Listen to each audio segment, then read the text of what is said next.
Good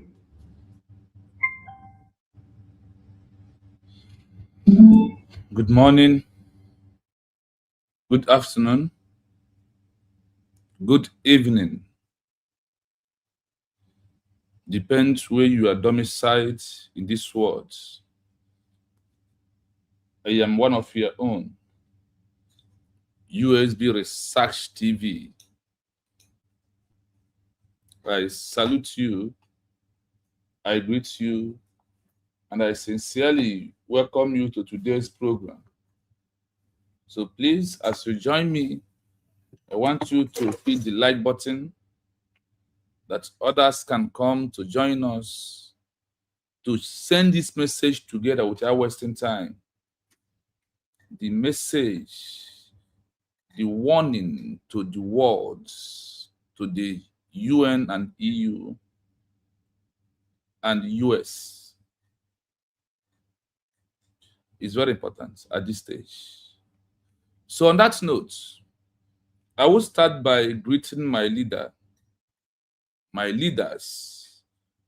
Number one, Mazen Nnamdi Kanu, the president of United States of Biafra. Also, greet my Prime Minister Simon Ekpa Njoko, my Deputy Prime Minister Dr. Ngozi Orabueze.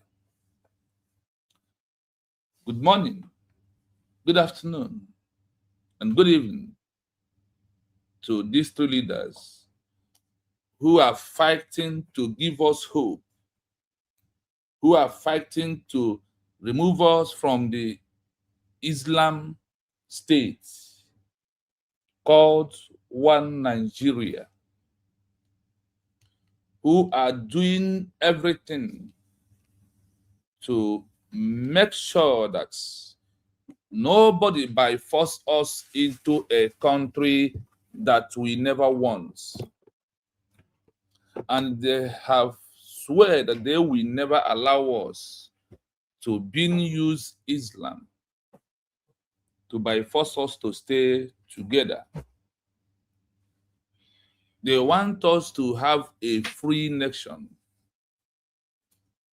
that's where human beings live and feel free, have equal rights, equal justice, and equal chance to live.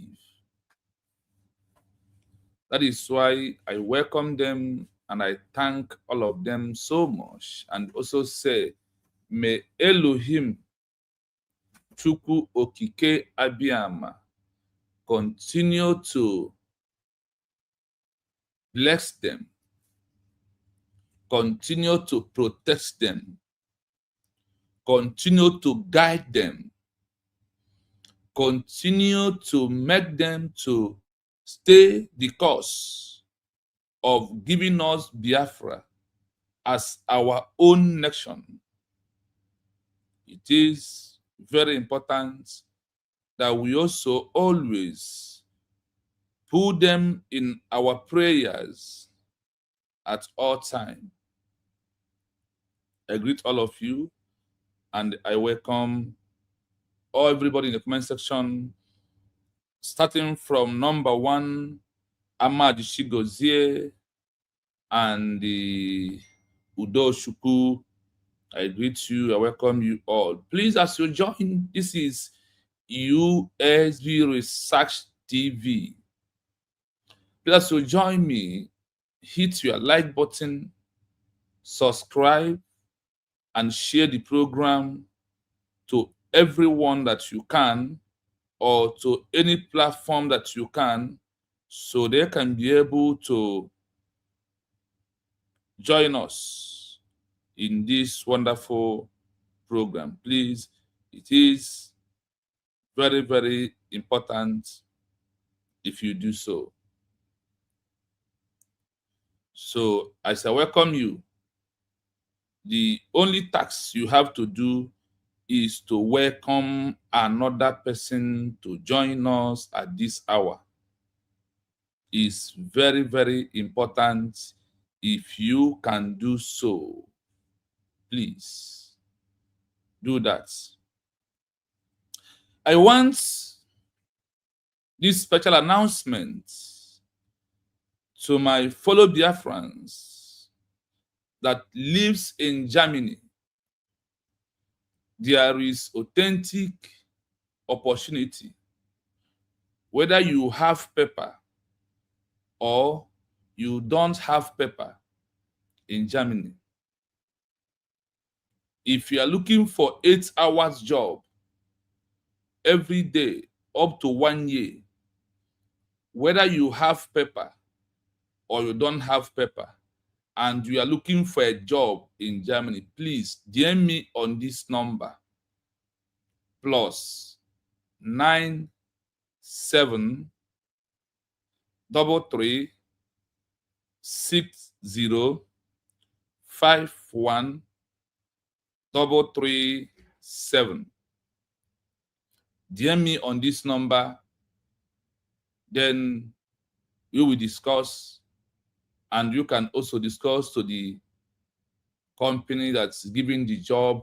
We want, if any hand job you have or you don't have, but you want 8 hours job in Germany, please contact me on this number again, plus 9733605137. There is opportunity for job. This is only those in Germany, not any outsider. Or if you are in Europe, you know that you can relocate to Germany. DM me also, because they will also provide accommodation for you and transport of going to the work every day, and pay you according to how they are paying in Europe, how they are paying in Germany. Please, if you have interest or you know somebody that is in Europe who is ready to relocate to get a job in Germany, please reach out to this my contact. Then I will introduce you. We have meeting together. Then you can have a job for even if after 1 year, is well assured and is from the rightful source. Only those in Germany, please endeavor to do if you want. Based on that, we are moving to today's program. We want the world to know, this is our headline today, is UN and EU/US be one. 1914 amalgamation is why daily killings of Christians in Nigeria. This is why you are having the genocide, the buying, the beheading, and all that is going on in Nigeria today. The mistake of 1914 by British is what is causing the problem you are seeing today. Because the white man once said that the future lies in the past. Now, do you see the past of the amalgamation of the 1914 in the present future of today and tomorrow? How the amalgamation has brought the many war, many loss of life. Even before the 1914, it's all about spying of the people. It's all about genocide. The case of Nigeria is not a weather changing, climate changing, no. It is well orchestrated plan to Islamize every indigenous person who is a Christian today, because before the Christianity in question, we are indigenous people. We are the owners of the land. Is these owners of the land are the Christians that are being buying every day because of what? Because of the amalgamation of the 1914 to accomplish the Islamization. And in the secret document of British and Sokoto Caliphate in 1804/1904, one year, the agreement bears that Britain should never tamper the agenda. That if they tamper the agenda, that they will destroy the so-called one Nigeria and the agenda of using charter for company of British to govern the indigenous people can no longer be held. And because of the selfish, the greediness, the evil that Britain has in their mind, they accepted that the indigenous people who are Christian, that British preach about Christ or bring Christian to us, allow us to use the Bible to confuse the indigenous people, and we face squarely, slowly amalgamation that we are seeing today. That is why you are seeing the genocide. We are sending the message now that the world has come into their summit, into their Congress hall to discuss about the Nigerian government and what is going on in Nigeria. It's not a weather climate change, no. It is agenda. It is a way plan, way created movements, how to use fear. Like how Turkey used of the indigenous people to turn Turkey into Islam country today. How Iran used force to turn their people into Islam by force today. All these countries I mentioned was a close allies, a close diplomatic relationship with Nigeria, and treating them how to establish the agenda of Islamization. The only way you can be is by force. Through what we are seeing today, the buying of the indigenous people, taking over their territory and their indigenous ancestral land, is why you are seeing the genocide that is going on today. And that is only way. When they put the fear into the people, they can be able to take up their territory. That is why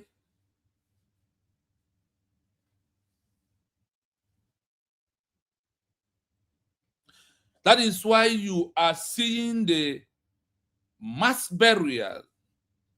Dozens of Christians are being killed every day. It's also proving that Nigeria is never a country in the first place. The world, the northern protectorate and the southern protectorate, is just even also a very deceived world. We want the world to understand why we are calling on them, that this thing they called one Nigeria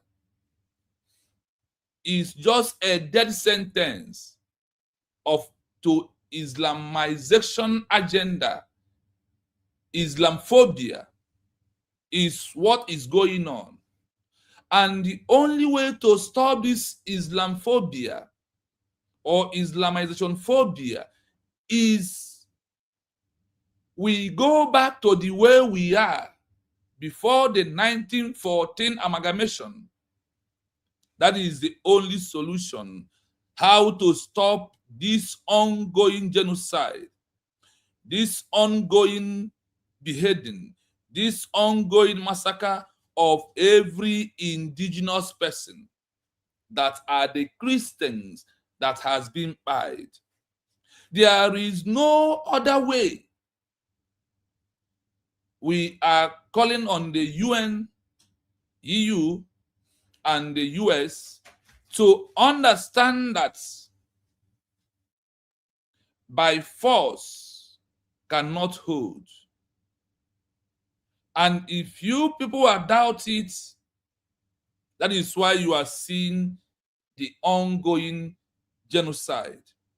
And the interest of those that amalgamated Nigeria is for their own private profit to continue to make and enrich themselves, to make the profits, to establish in their own British territory, is why they did the amalgamation of the 1914. This amalgamation is also proving if there is no amalgamation of 1914, nobody is a Nigerian, but there is an indigenous people. There is what? The indigenous people. There is what? The citizens that was living before the 1914 that was being forced with bad intention of evil man, of evil girlfriend, and evil man Frederick Lolugard and the girlfriend who named the name Nigeria in their own interest after drinking alcoholic in a club. They decided to call them that these people, we are going to give them Nigeria. That is how people come to answer Nigeria without their consent. That is also why people are being killed today without their consent. That is why the government cannot protect them, because they know that these people are being, it's not Nigeria. Those who are the owner of Nigeria, the indigenous people of Nigeria, is the one killing those that was being forced by this amalgamation of the 1914. If you are looking for solution, UN, EU, US, for the Christians that are being massacred in this territory called Nigeria, that simply means a death sentence to every indigenous person, every indigenous citizen who is a Christian. You must go back to the grassroots. The house has been collapsed. And when you go back to the where demolition happened, you can start from there witnessing that Nigeria is not a country, that these are just a male geographical experience of a white man. The founding, those they claim they are the forefather or the founding father or the past president Goodluck Jonathan has made it open that Nigeria is not a country. That nobody is a Nigerian like Wales, like people of Spain, people of America. Nobody is a Nigerian. That is why the only solution, if you want, if you like, or you doesn't like it, is US be declared. The killing that we are seeing today, the buying, is because of the loss of this Christian nation that was lost in 1970 finally. That those that are this country, this Christian nation, we have turned back to redeem and reclaim our country by legal means of forming government in exile and the issue of future redeclaration on November the 29, 2024. This is how we want our own country. The evidence is that nobody signed signature. That's what nobody vote that what we want is to answer we are Nigerian. But over 50 million Biafrans has voted on their willingness that what they want is a nation called United States of Biafra. That wasn't enough. Over 1,500 of them as the Intercontinental Congressmen of the Biafran people gathered in Helsinki, Latin Finland on November 29, 2024 to sign that our name of our country that we voted, we adopted, we choose, not by amalgamation, not by gun and bullets, and sign their signature. That's what we want, is what our name of our country is.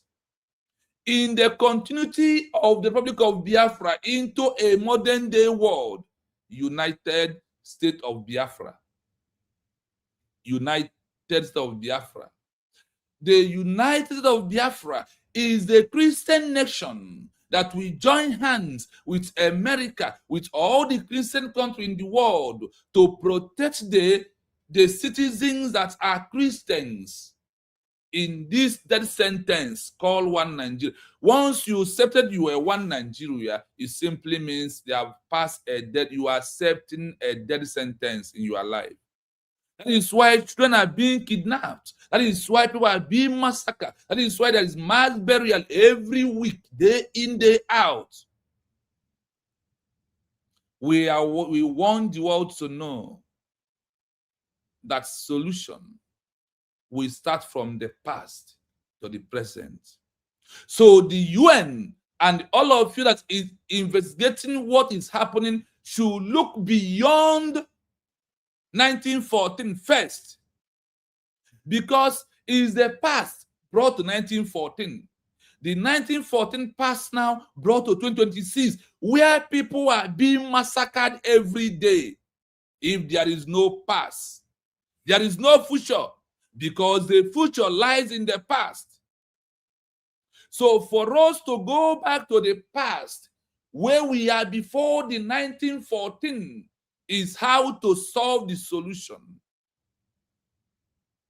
We have made it openly. We have given it to the legal part of it, that the world to know that we are a peaceful people. That is why we choose from November the 29th, 2024, we have chosen a peaceful redeclaration to restore United States of Biafra in this present day we are into. We want the world to listen. We have given you solution. We give you the clue. We give you how you can investigate and why you need to know. Until the world asks, who and who signed and accepted the Amalgamation of 1914? If you go to that, you will see reason why. It's only US declared.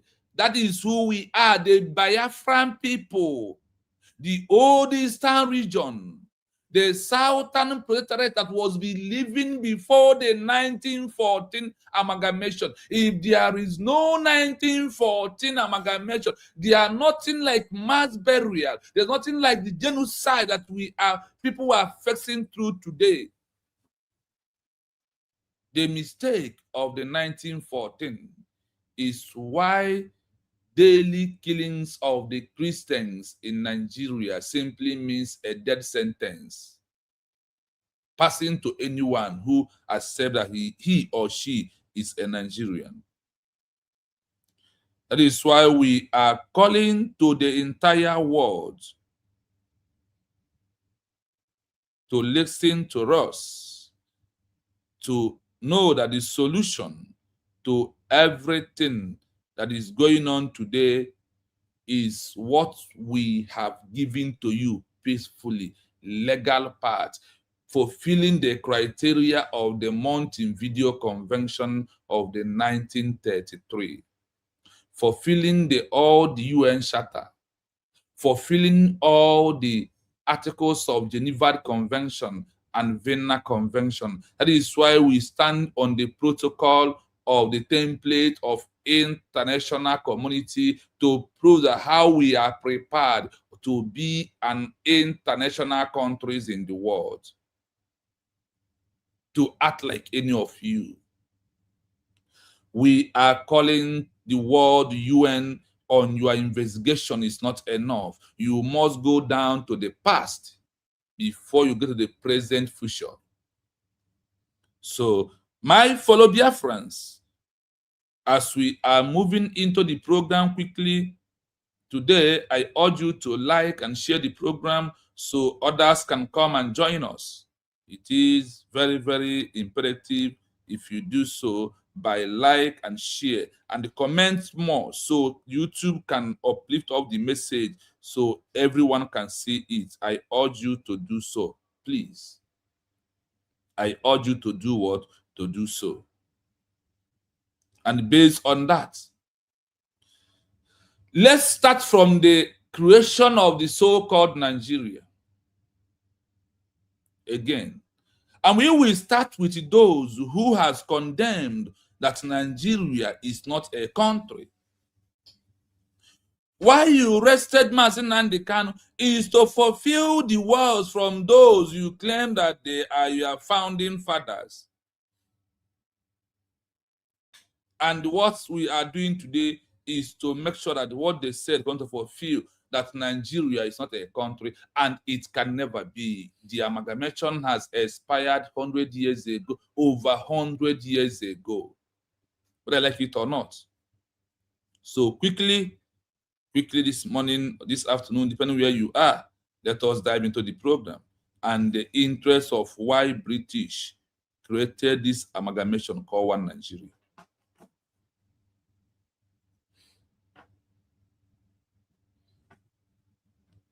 The specific words you are referring to describing Nigeria as not a country but a mere geographical expression, a mistake, and a British experiment were famously spoken and written by the founding fathers and prominent leaders of Nigeria during the colonial era. Before Nigeria gained independence in 1960, these leaders openly questioned whether a unified nation could ever succeed because of the way Great Britain forcibly put it together. Here is the exact history, the quotes, and the stories of the leaders who said these things. 1. Chief Obafemi Awolowo, Nigeria is not a nation. It is a mere geographical expression. Chief Obafemi Awolowo was the premier of the Western region and one of Nigeria's primary founding fathers. In his 1947 book, Path to Nigerian Freedom, he wrote, "Nigeria is not a nation.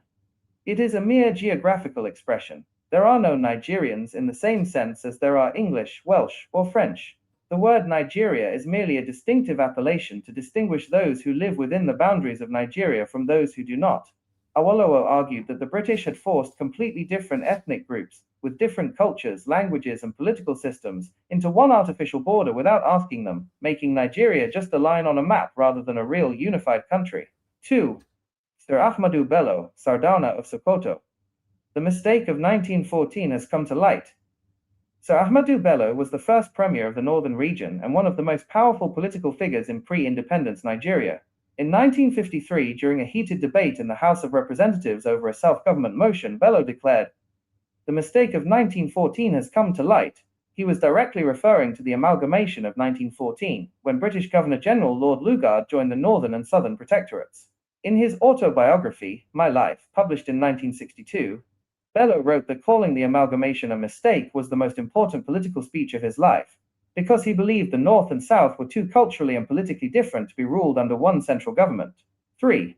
Sir Abubakar Tafawa Balewa. Nigeria's unity is only a British intention. Balewa went on to become the first and only Prime Minister of an independent Nigeria.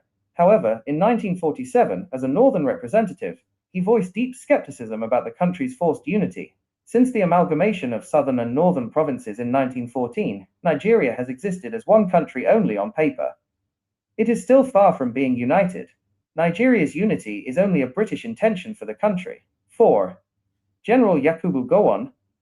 The basis for unity is not there. During the terrifying political crisis of July 1966, just before the outbreak of the Biafran War, General Yakubu Gowon took power as the military head of state. In his very first national broadcast on August 1, 1966, Gowon admitted to the world, "Suffice it to say that, putting all considerations to test, political or economic, the basis for unity is not there, or has so far not been strongly felt." Even as the military leader of the country, Gowon openly acknowledged that the forced British Union was failing to hold together. The Company Rule and the British Charter. When these leaders spoke of Company Rule by British Charter, they were referring to the Royal Niger Company, the business of colonization. Before the British government officially took over Nigeria, a private British company called the National African Company, later chartered by Queen Victoria in 1886 as the Royal Niger Company, was granted a royal charter, ruled by a corporation. Under the leadership of Sir George Goldie, this private, profit-driven corporation ruled over the territories along the Niger and Benue rivers. They had their own private military, taxed local communities, and monopolized trade, selling a nation. In 1899, the British government revoked the company's charter and bought the territory from the Royal Niger Company for £865,000. This historical event is why many activists and historians argue that Nigeria did not start as a natural country, but rather as a commercial transaction and a geographical experiment designed to benefit British corporate and colonial interests. I hope that you are paying attention and you are listening. But why I want you to like and share the program is for now that it's making headway everywhere, that they need attention in Nigeria to solve the situation of the ongoing genocide, the killings of the Christians that are being paying every blessed day. That is why we are doing this program. So I want you to comment. I want you to like. I want you to share the program, please, anywhere you can. Make the program to go viral, because we want the world to also know that we have given them the solution. That the solution is United States of Biafra, is the pure solution that we end this ongoing problem, to also proving that a mistake need to be corrected. And the only way that a mistake can be, that you cannot be where you are making a mistake and doing another mistake. You come to correct a mistake, and you on top of that mistake making another dubious mistake. What is the mistake? The mistake is this: the amalgamation of the 1914. The name Nigeria, how did it come about? It's number one. The number two, in which criteria did they create Nigeria? Two. The most number three that is important, how are they living before the 1914? In 1940, before the 1914, the level of the mass burial, the level of the buying, the level of the genocide that is going on today, is it happening then? Was it happening at all? And if we allow them to be the way they were before the 1914, can this problem continue? That is how you find the answer. Because that is where, when you seek, they will start asking you from your forefathers questions. What kind of what kind of sickness did your forefather has? Your own father, what killed him? Is it madness in your bloodline? Is it people that are smoking? Is it drunkard people? Is it anyone that has eyes problem? Is it, they will ask you all these questions to find a solution. So the same thing with Nigeria, that name Nigeria. We need to all around checkmate everything. Then when you check everything, then you will find a solution. When you check everything, you find a solution. You just go to the hospital and tell them, I feel like I have malaria. Please give me medication of malaria. And they will know. In Western world, they will put you through all kinds of lab. You might be hoping it's malaria. Why is another different thing? That is not true. It's the same thing. Nigeria to need to be checkmated from all angles. So anybody who, like the program of yesterday, the ladies, the videos I played when analyzed yesterday, is automatically proving that the world, the attention of the world has drawn that Nigeria is killing, buying the indigenous people, the citizen. I don't want to be using that word indigenous, but that word indigenous people is confusing the people of IPOB. The citizens of Biafra, the citizens who are these Christians, both in the north and everywhere, is those that are being pied. Because before the Christianity, you are a citizen of that geopolitical area you are. It did not just fall and they born you with name Christian. No. You have your father's name. That is how you are a citizen of a country. That is how you are a citizen of a geographical area. This is how it's been happening everywhere in the world. Our own case cannot be different until we have understand that we are the one holding ourselves since over all these years. So we are calling the entire world. We are warning UN, EU, and US, be one. 1914 amalgamation is why daily killings of Christians in Nigeria. There is no romancing word on it. There's no romancing word. The amalgamation is the problem. If there is no name, when there is no name Nigeria, people are not being buying anyhow. People are not being, there is no genocide. The amalgamation brought the genocide of the Biafran people that lost over more than 15 million Biafrans in their war, in that war with Nigerian government that Nigeria brought to us. That's what we said. No, we want to go back to the way we are before. We don't want this massacre. We don't want this genocide. We want it to stop. We don't want intimidation. We don't want abuse of rights. We don't want illegal killings and illegal abduction. If what happened in Aburi Accord hold, nobody will be doing mass burial today. So the world must revisit Aburi Accord. These are what you need to check. And also check the intention of the Britain. All of you, America, why did you chase Britain away from your territory and take over your country? Why? If you allow British to be in your country by today, what is going on in Nigeria is how they are being killing the citizens that are Christians is the same that will be, because Britain will sponsor the Fulani sponsored ICC. British and France are the worst evil country in this world. They are the ones sponsoring all this attack in the world. That is why we want the world to be warned of what is happening and how to correct it. You will start from the 1914 document of amalgamation. This by force country called Nigeria is what we don't want anymore. And we are not going to study this thing out.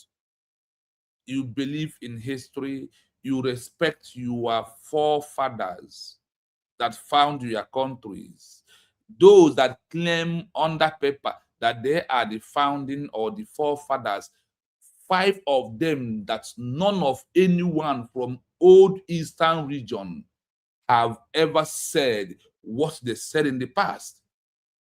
They are the one that make it openly that Nigeria is not a country, that these people can never be united, and the evidence is what they are seeing today. These people are not one cultural people. There is no country in this world that's multi-ethnic country. No, you must speak the same language. That's whatever happens. You must have the same culture and respect the same culture.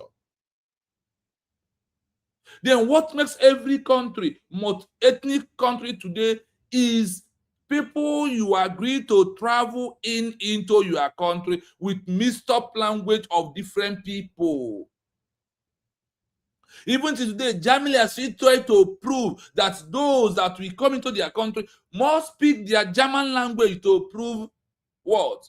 Not multiple dimension country, but proving a cultural ethnic country.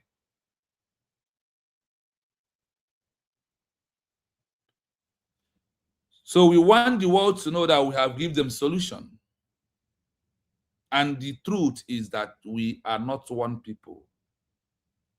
The truth, you shake the the 1870 agreement that British destroyed in 1884. They have three treaty. Treaty is for those that are on their own as a country. They sign with the Yorubas, they sign with the Biafran people, and they sign with the North. They signed three agreements. That treaty that was being signed was being destroyed by the same British who signed it because of their selfish greediness, evil, sucking demon, trying to depopulation of the people of Biafra is why they do the amalgamation to take what belongs to us. So we are calling on the world to shake and look at the solution. The solution is disintegration. The solution is you don't want Nigeria. What do you want?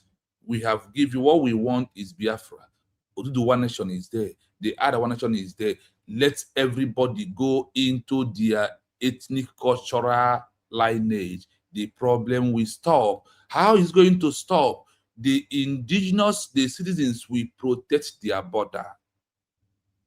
They will know stranger. America, you are protecting your borders so you know when strangers are coming in.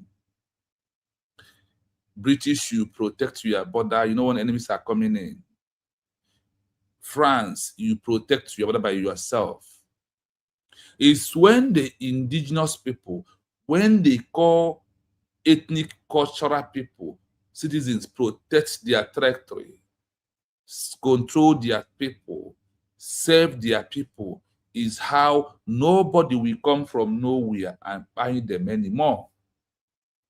That is why we are calling UN this time around, calling EU as you are having your congregational hearing, that the solution you are looking for, the people of Biafra have presented it to you by legal means of external remedial secession, where you have your rights, not that you are destroying another territorial integrity, where you the roadblock of the UN Charter Article 2 in bracket 7 that prohibits you to interfere into another territorial integrity. The only legal part that beat it up is what the same UN Charter Article 2 in bracket 4, where the right of a government in exile that issue a peaceful redeclaration is very, very important at this stage.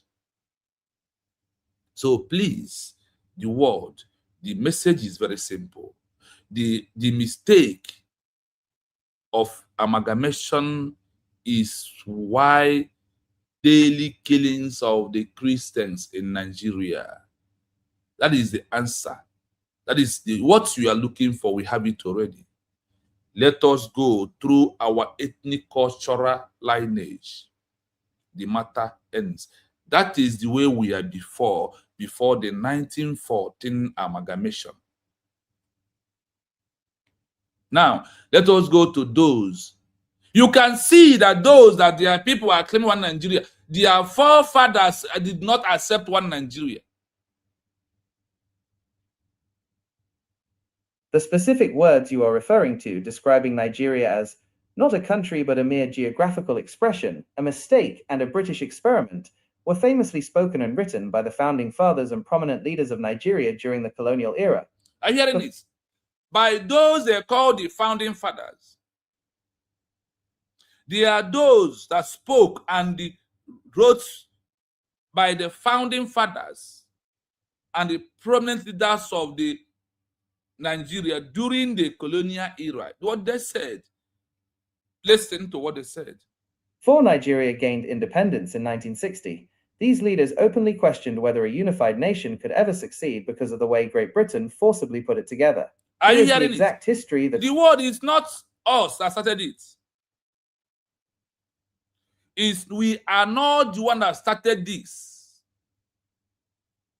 Is those that their people are claiming today that a country called Nigeria is what their founding father. This is the past where the future lies on, because the world refused to adhere to this, and the citizens refused to adhere to this. That is why you are seeing the mass burial today. That is why you are seeing genocide today. That is why Nigeria is a country of particular concern. That is why Islamophobia is going on.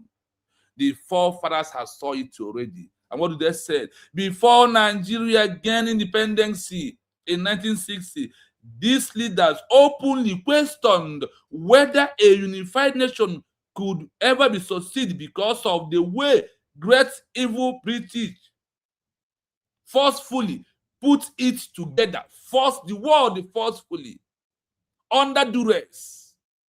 Anyone who go to court and prove and even mention that my case, what I said before, is under duress, they have to revisit the case back. That is why the world must look at this particular world, and who are these prominent leaders who said the world by force putting together is why you are seeing the Christian genocide. That is why Nigerian governments are kidnapping, buying the citizens of US we declared, because we said, hell no, we cannot be under this bondage, under this chain, that is by force anymore. We want to make a way out. Our way out based on what the founding fathers, who never signed a document that Nigeria should be a country.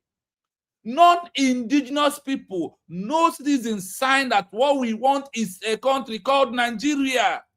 Why the world are still forcing that to us? Why all of you join British to force us? As you are forcing us, you are giving them power to be king. You are the reason why the genocide is going on. UN and EU, US, you are the cause. We shall put the blame on you for accepting to up to today mention the name of Nigeria. Why you know the history, and why you know that the future lies in the past.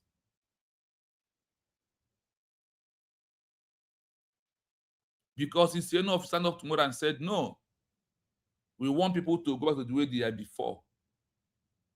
And we have given you the right to do that. All of you started your own one day. All of you started your own from somewhere one day. The evil of Britain. Why is that US? Why is that Israel? Why all Christian countries join them? You are silent. Your name supporting treaty of Nigeria that was by force to people. All of you also contributing into this genocide, into the intimidation, into kidnapping, into mass burial of the indigenous, of the citizens of different ethnic countries that are being forced by force. That is why people of Biafra have said no. Nobody can force us this 21st century. That is why Mazankan is being kidnapped, because of adhering to those that claim that they are the forefather on the paper. And on that paper, all of them wrote, no, that it can never come together. A words from the old grandfathers must always fulfill into the present life of their children. They lay a course that these can never work together. How do you think when a foreign leader lay a cause that this is not a country, why UN, why EU are playing blind eyes on it? Why Europe are keeping silent? Why America knows it to refuse to follow the truth? All you care for them to massacre us, you can be able to benefit from the oil. Honestly, if you do it, the karma will fall on any country, any president who associates with Nigerian government. Here is the exact history, the question, and the story of the leaders who said these things. Not Simon and Joko Finland. Simon is fulfilling the prophecy of the founding father or the so-called grandfathers who said that this is not a country, it's by force. that the people will not live on it, that they can never be together. Do you know when your forefathers said that this thing can never work? How many years, trying to 100 years has gone and counting. And all the evidence has proved what they saw in time. Why what Ojukwu saw in 1960 after the Aburi Accord? And that this can never work. That let us go separate way the way we are before the 1914 amalgamation is the best way to live. It's not a weather climate change. Nothing. Is just a well-programmed, well-structured British wants us to be Islam so they can continue to make and take what belongs to us. And Britain or British claim that they know tomorrow. The mistake of 1914. The only thing is to dissolve. If you don't want to dissolve, we have gone back to what we have found out before all of you. Your supremacy and what you think as a white man, we have already saw this in 1960. From the 19th to 1967, that the war broke out. For us to defend the indigenous people, for us to defend our life. And you refuse, undermining this Christian country, this Christian nation, United States of Biafra, we brought a very big calamity to the world. The more you delay, the more the shame is coming to all white supremacy leaders, whether you like it or not. One, Chief Obafemi Awolowo, from where? Is he an Igbo? Is he an Igbo man? For those, Igbo is a problem. Igbo is this and that. We are not the problem. You are the problem. Your forefathers cost the country you claim you want to have. Chief Obafemi Awolowo, from where? Is he an Igbo man? Is he from the Odisha region, please? I'm asking. Obafemi Awolowo, is he from Igbo man?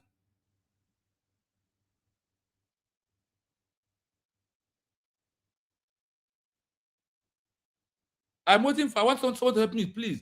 Obafemi Awolowo, please. Where is he from? Which part of Nigeria is Obafemi Awolowo from? Please, if you are here. Where? I want to see someone who can help. Where Obafemi Awolowo came from, please. Is he from Old Eastern region? Is he from Biafra territory? Is he from this particular place? Can someone help me to verify my question? Okay, I will be going before. Okay, pure Yoruba man. Thank Mommy Doreen on your juke. Once you're in the comment section, the answer is coming fastly. Thank you so much. A Yoruba man, the first person ever. And in what year? Listen. Nigeria is not a nation. It is a mere geographical expression of a white man. Chief Obafemi Awolowo was the prime minister of the West region and one of Nigeria's primary founding father on paper, not on reality. In his 1947 book, Path to Nigeria Freedom, he wrote, Nigeria is not a nation. Nigeria is not what? A nation. It is a mere geographical expression. There is no Nigerian. That is why those that are being killing us know that nobody is a Nigerian. Anybody can claim to be a Nigerian. And they told us openly with the Islamization of phobia that this is their own Allah God's given territory. And they are doing everything with their criteria to protect their territory. And the Christians are foolishly not to understand that the fulfillment of the forefathers are here to be fulfilled. Maznande can understand it. Ojukwu was first ever who understand this. Remember that there is 1947 before 1960. There is 1947. There was 1947 before 1960.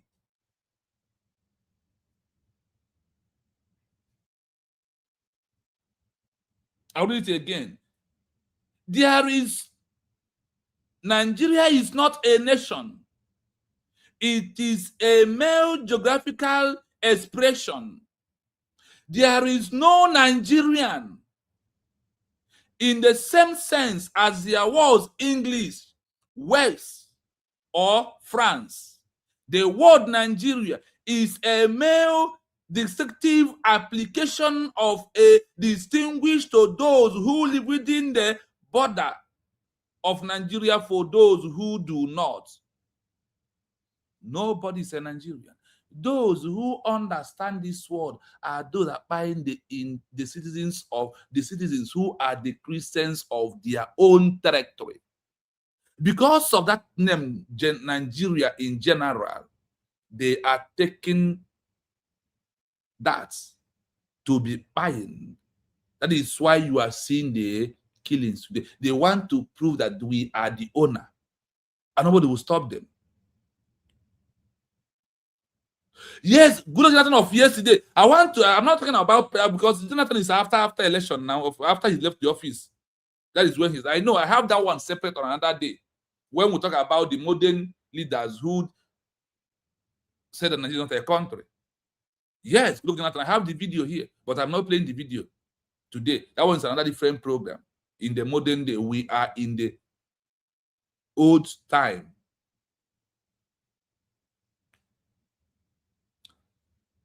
Awolowo argued that the British had forced completely different entity group within different culture, languages, and political system into one artificially border without asking them, making Nigeria just a line of a map rather than a real ununified country.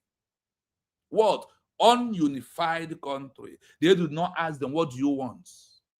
Like we, the people of Biafra, through our self-referendum, over 15 million votes, the government in exile asked, what do you want? We said that what we want is Biafra as a nation.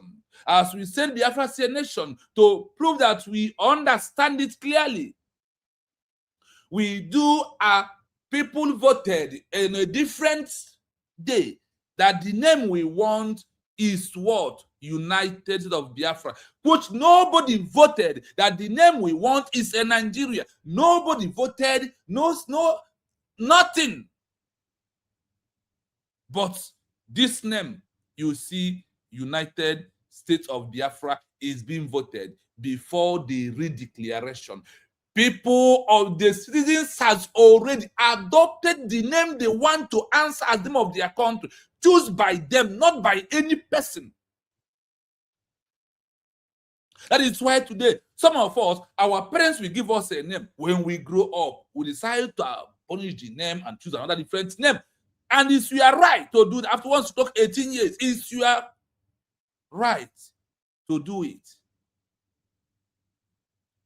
The people of Biafra has voted. The world wants all these documents. We have it. We give you how many people that voted that the name should be, instead of Biafra, there are people that voted on the self-referendum vote. It's our rights because we have equal rights under United Nations Charter. We have, all human being has equal rights. With our equal rights, equal chances, we have voted with over 50 million and the over 1,500 congressmen gathered in Helsinki, Latvia, Finland on November 2024, November 29, 2024, to sign their signature that nobody signed for Nigeria as a country. Whatever does not have a signature is fake. Whatever does not have a signature of the owner, you are not the owner. So the word, those who feel that we are the owner are fighting to put their signature by by forcing us, by buying us, by genocide, by killing, by massacring, by whatever you are saying to Nigeria today. That is what they are doing. So that is why we are calling on the world to listen to us, that the solution is what we have brought to the table, to end daily killing of the Christians, daily killing of the citizens who are the Christians are being buying every day. The world should stop sugarcoating the world.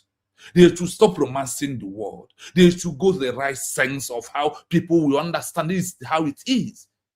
All these political words that we are using is why people are being buying every blessed day and things are being going wrong. Stop romancing the world. Say it the way it is and let it end. I will play the audio again.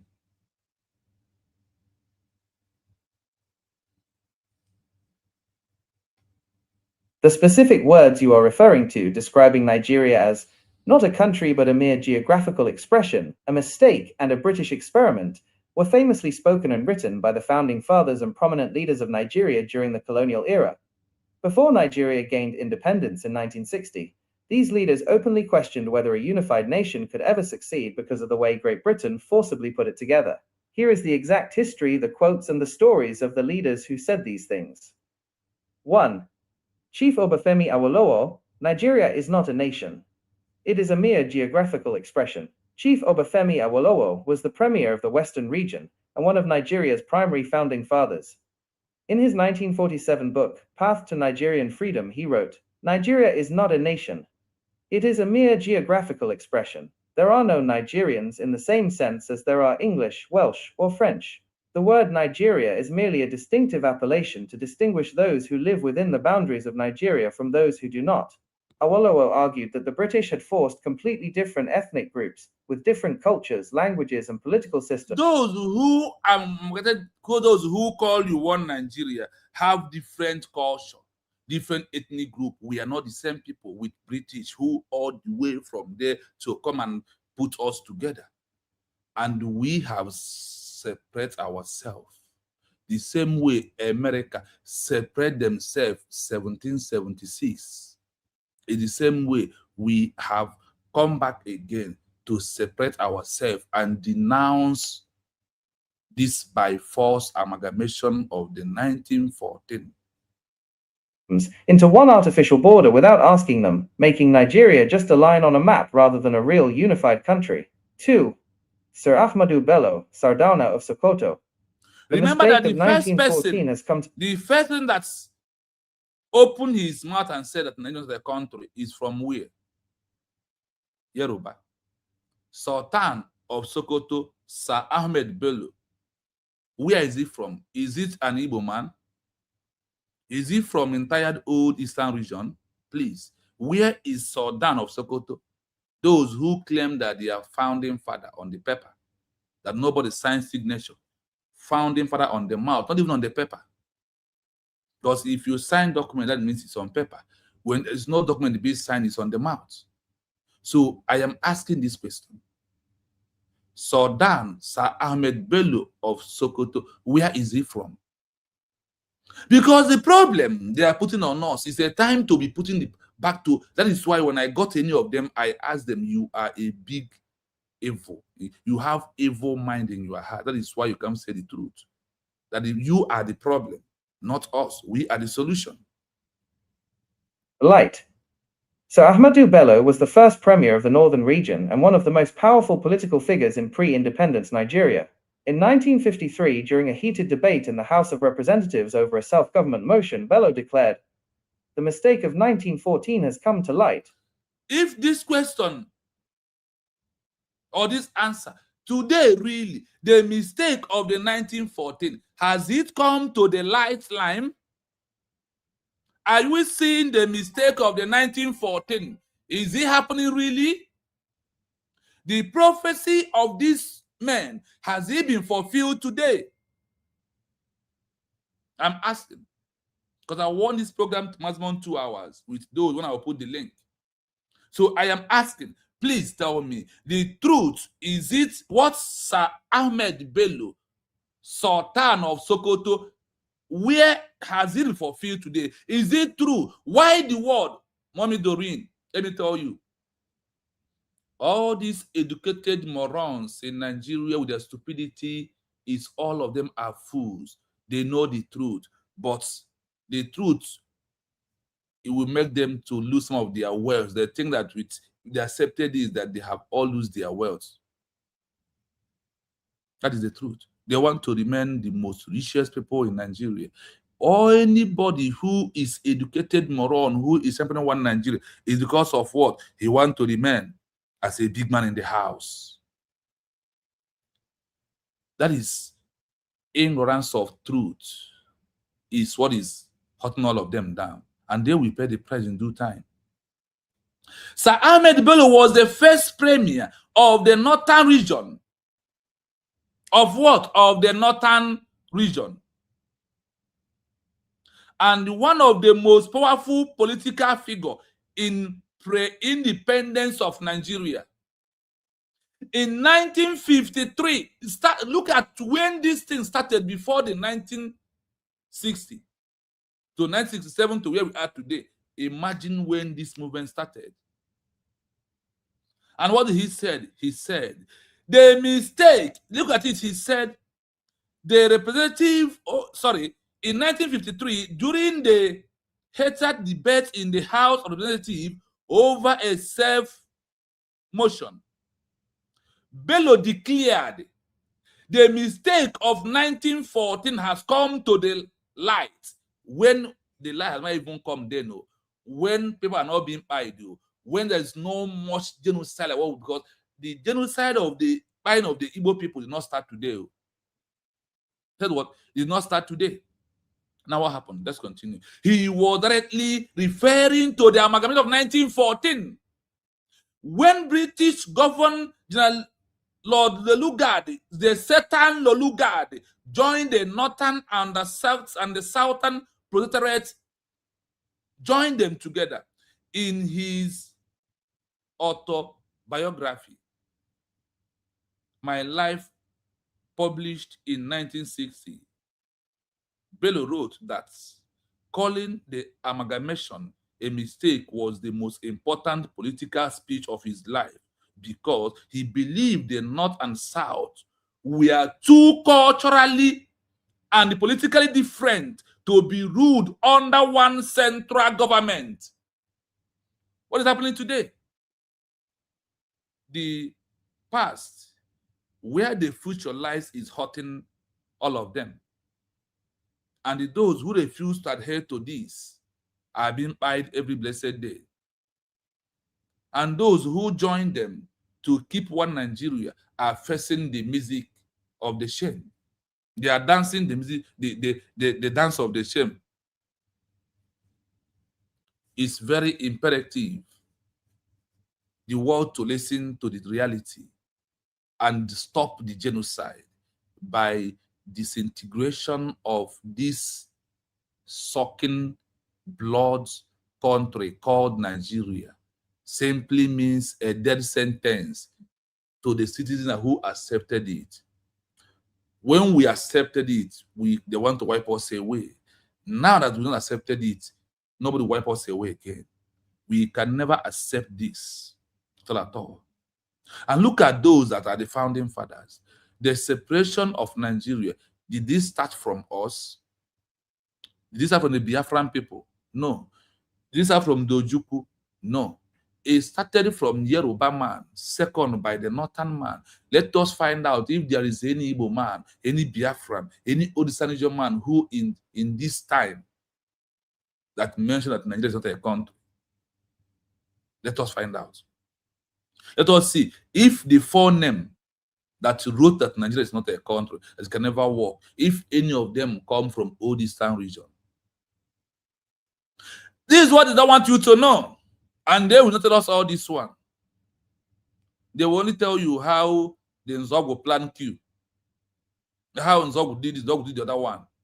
But they will refuse to know that this is why, if there is any queue for the betterment of the people, the citizens happen. that all these words come to fulfillment. You know that sometimes the spirit of a word will be pushing you to do something, to accomplish. Nigerians cannot keep asking the carnival Simon, but because the forefathers of those who claim they are forefathers of Nigeria, they are what they said, they are using Simon and Amazon they can't fulfill their words. Because they have found out that none of all these scalawags, these intellectuals, these educated morons, that none of them can fulfill their words and make the future a better place. The words entered Simon Ebanjok, and they are through now to our DPM to give the citizens a better life to live.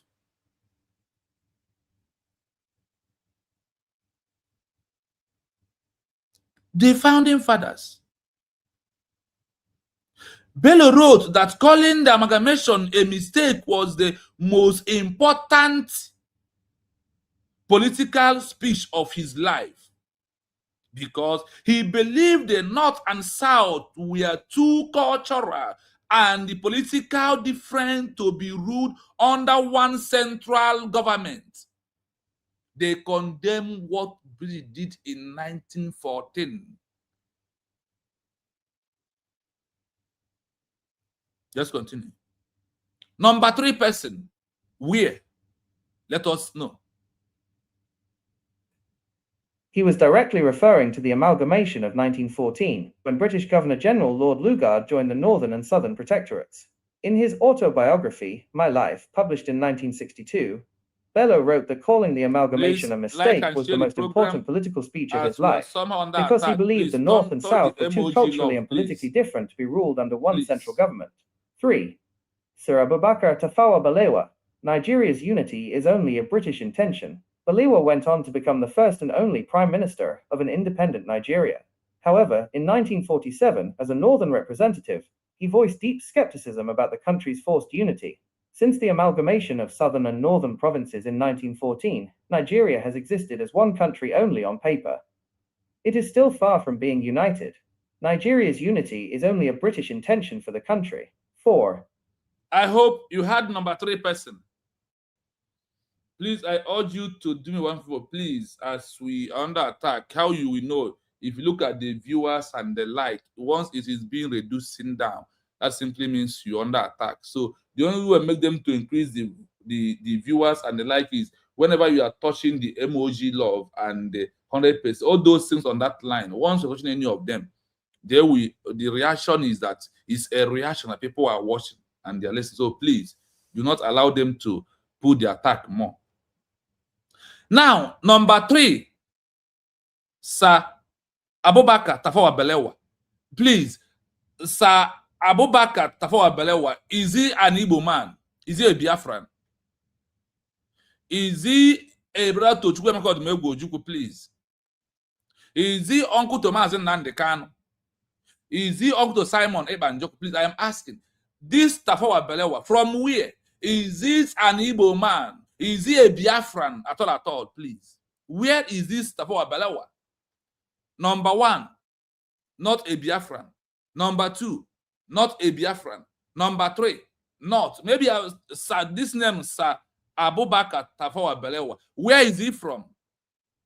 Is it a Biafran?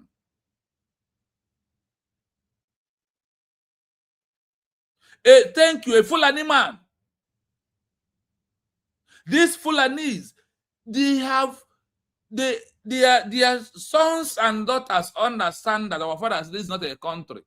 So they try to make it their own country in the 21st century. And what these people foresaw and asked for us to, that this is not a country, is what is happening today. The light, it has come to the light line, according to Sir Ahmed Bello of Sokoto. The mistake of 1940 has come to the light. Is it not true? The light is the massacre you are seeing today. The light is genocide you are seeing today. That it simply means all we look at it has come to pass. That is what it simply means. So let us go on. Nigeria unity is only British intention. Nigeria unity is only British intention. Bello went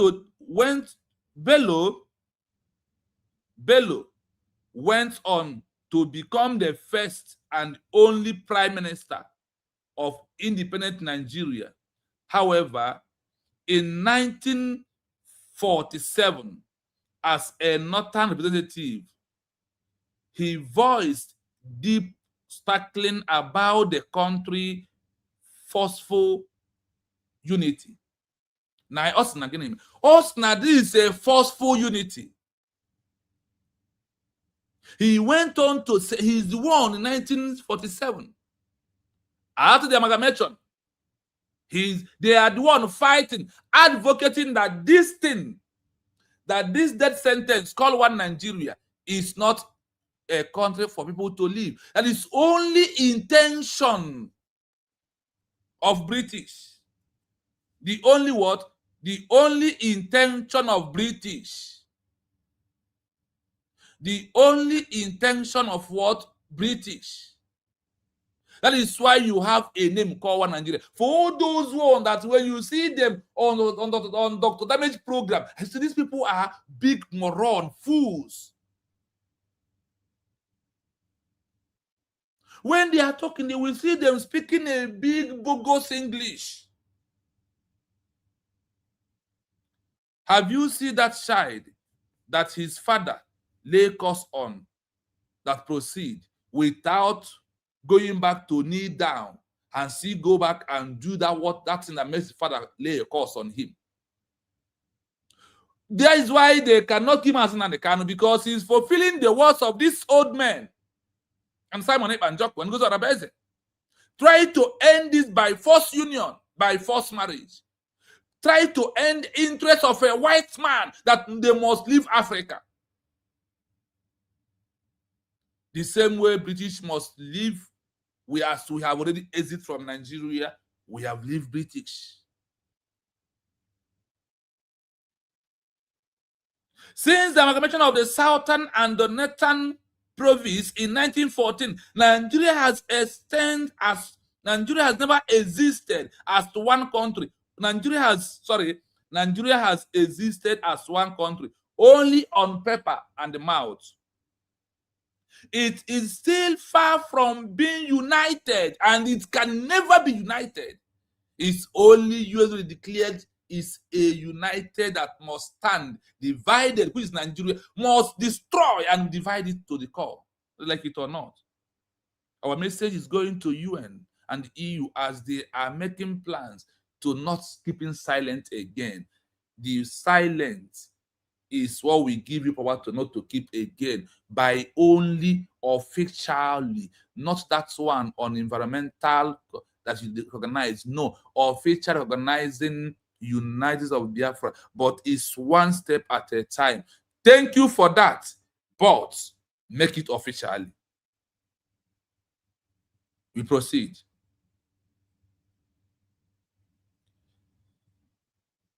Nigeria unity is only a British intention for the country. Only their intention of a white, devilish, evil British by name Lolugard with Flora Shaw, the girlfriend. These people are evil. I tried to play the video of all the amalgamation. They said if I play, they're going to give me copyright. That is why I'm using the audio. Today could have been the video. You see all the movement. And what is the movement is what I'm explaining to you also. If you watch the video of amalgamation, you will cry.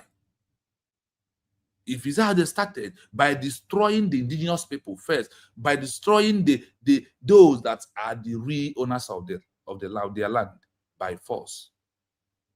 That is why Nigeria is being created by force. That is why everything about Nigeria is by force. Because you see how it works. How we started is way determined the ending. So Nigeria also used by force to destroy. That is what USB is doing now. The same way Nigeria is this on the paper. Is the same way USB right now is this on the paper, going to home to make sure everything is okay by the Christian citizens who are living in Biafran territory, and to also extend their hand to protect every citizen who is a Christian that are being facing this genocide, to save their life and protect them. Remember, we have counted 1, 2, 3. None of them is from Old Eastern region. That was with the name Biafra Republic in 1970.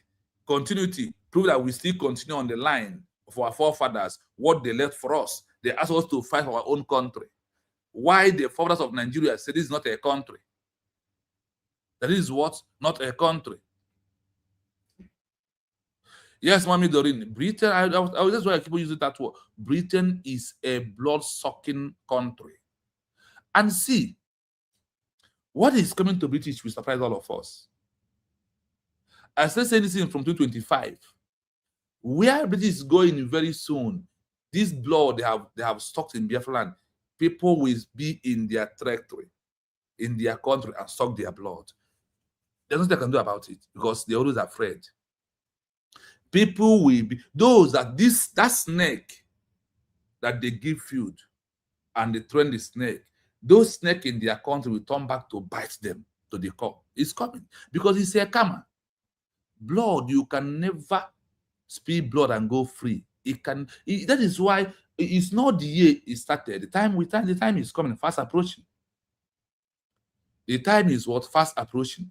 Please, as you join us, I want to do me one favor. Hit the like button, please. Remember, we have counted words. Number 1, Chief Obafemi Awolowo, Yoruba man from Oduduwa Nation. He said Nigeria is not a country. Number 2, Sir Ahmed Bello. He said what? A mistake of 1914 is why people are being buying today. That is my headline. What of Sir Abubakar Tafawa Balewa?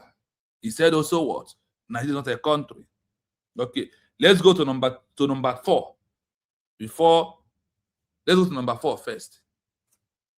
Let's go. General Yakubu Gowon. Is he an Igbo man? Is he from Old Eastern region? General Yakubu Gowon. Is he, and please, where is this General Yakubu Gowon came from, please? Can someone remind me? Where did the General Yakubu Gowon came from? I will be going while waiting for the answer. During the testifying political crisis of July 1966, just before the outbreaking of the Biafran War, General Yakubu Gowon took a power as the military head of state. In his first nation broadcast on August 1st, 1966, Gowon admitted to the world. Admitted to what? Admitted to the world. I will read it out. I want to hear from this. Listen to this. Please pay attention. Listen. I want to know why. So nobody does the doubting Thomas. We found out that it's not my word. Gowon. This Yakubu Gowon.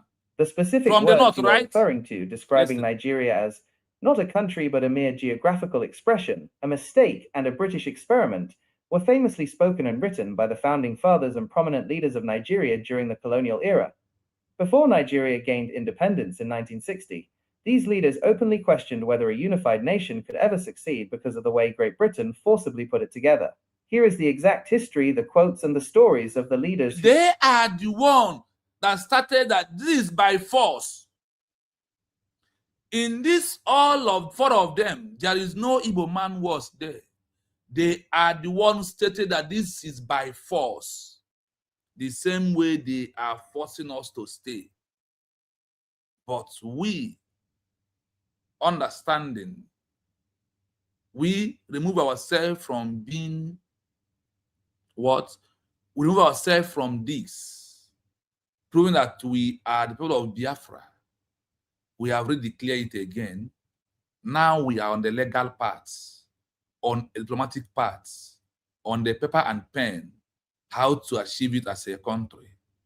Now, remember, the word, 4 of them use the word what? By force, by force, by force, by force. Listen. Who said these things. 1. Chief Obafemi Awolowo, Nigeria is not a nation. It is a mere geographical expression. Chief Obafemi Awolowo was the premier of the Western region and one of Nigeria's primary founding fathers. In his 1947 book, Path to Nigerian Freedom, he wrote, "Nigeria is not a nation. It is a mere geographical expression. There are no Nigerians in the same sense as there are English, Welsh, or French.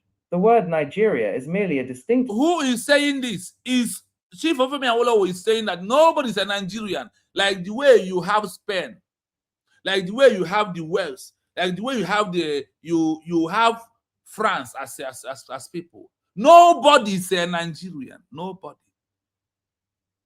It's not by Igbo from Igbo man, no. It's not from where? From the mouth of Igbo man. It's not from anybody from all these languages, not from the Biafran people, but for them that today their sons and daughters are making mockery of themselves. That's what this seed they are sowing will germinate and they will repeat. Like the Yorubas are reaping this right now. Appellation to distinguish those who live within the boundaries of Nigeria from those who do not. Awolowo argued that the British had forced completely different ethnic groups, with different cultures, languages, and political systems, into one artificial border without asking them, making Nigeria just a line on a map rather than a real unified country. 2.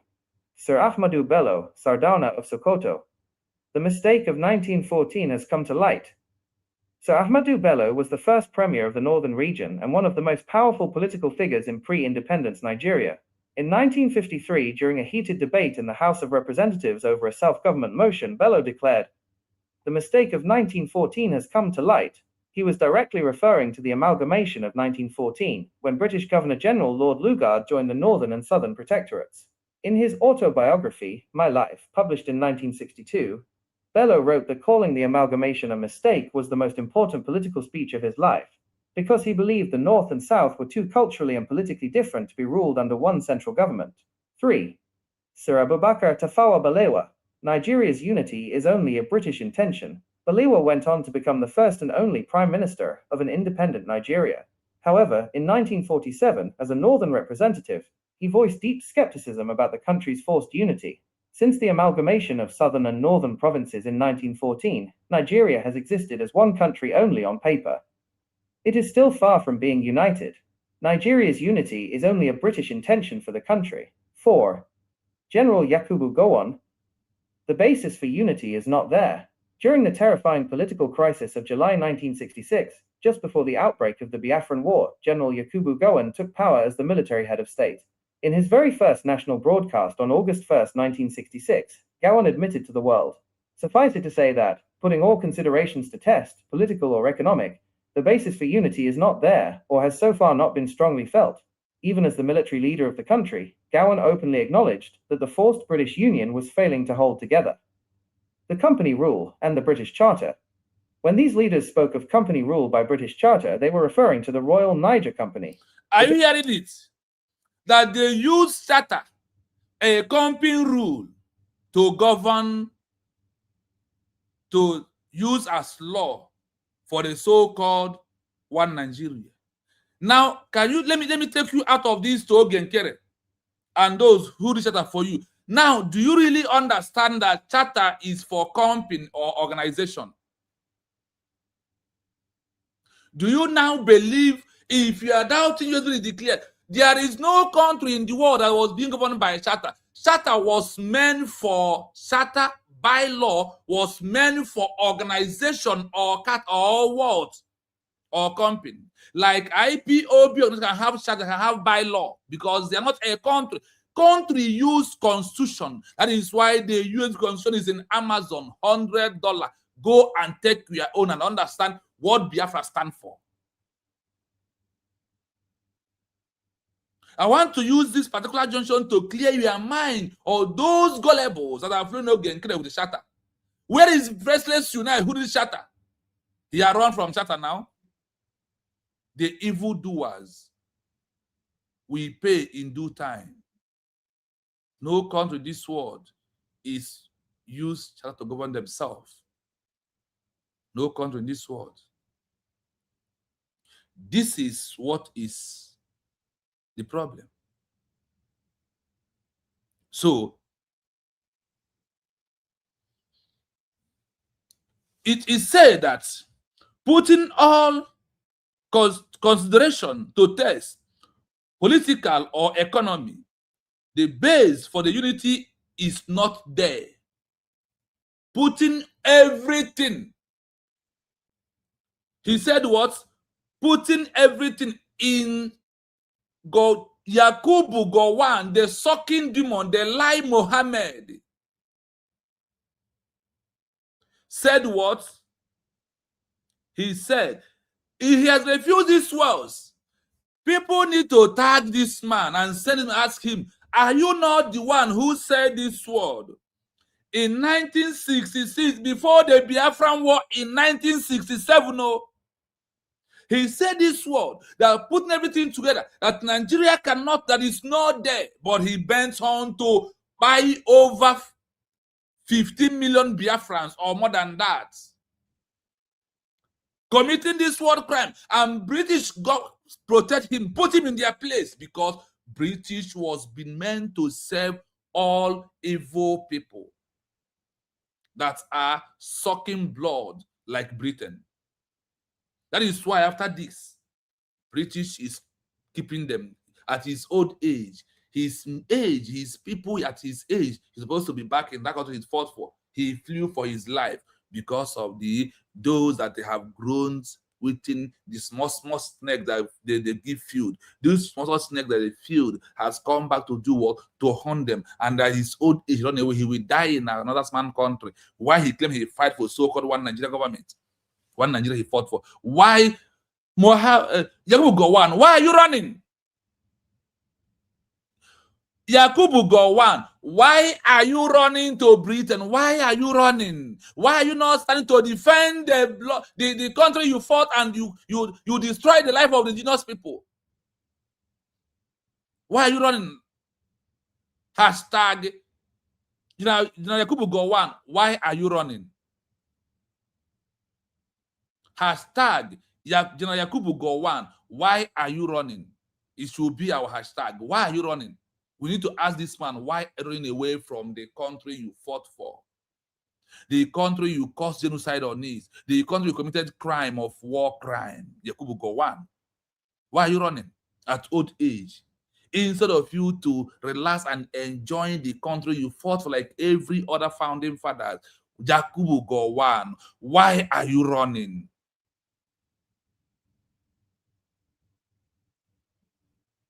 You can't run forever. Come on, we catch you. The blood of these innocent children that you wasted, they will hunt you down. You see all this, you are lying book and everything. It's time will come, you will confess. You must surely confess before you die.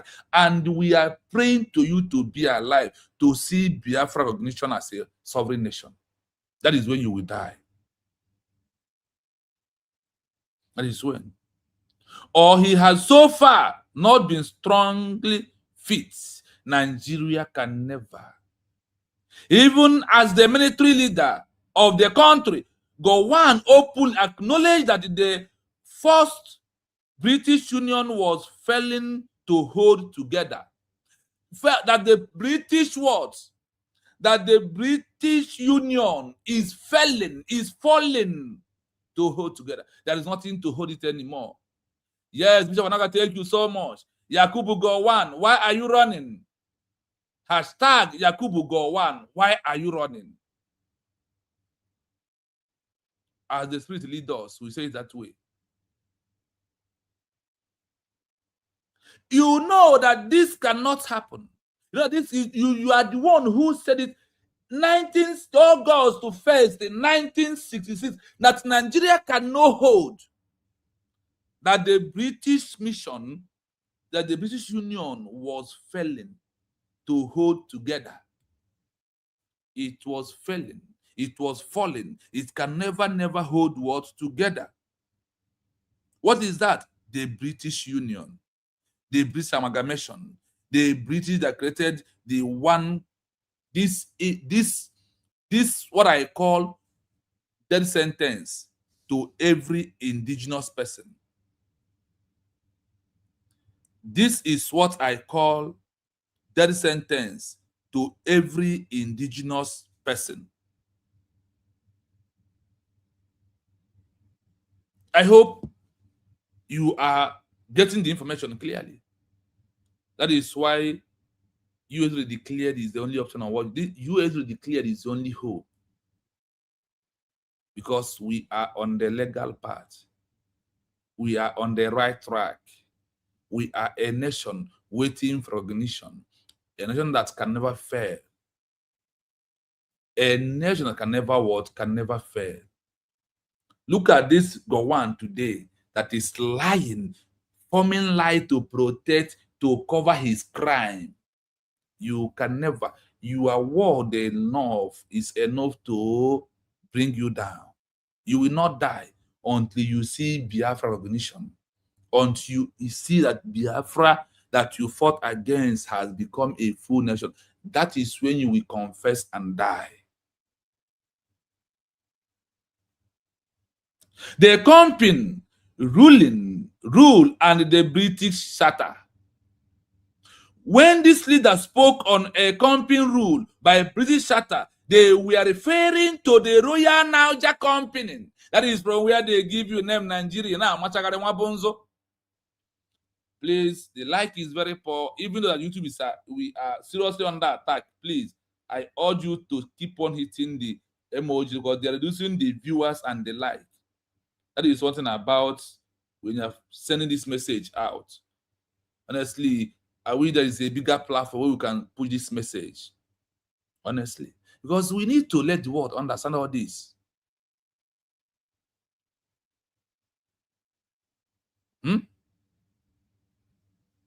Ekenez, I see you. Thank you so much, my brother. May your Africa, I see you. You're welcome. Thank you so much. The business of the colonization. The business of what? Colonization. That is one Nigeria. That is the intention of Britain.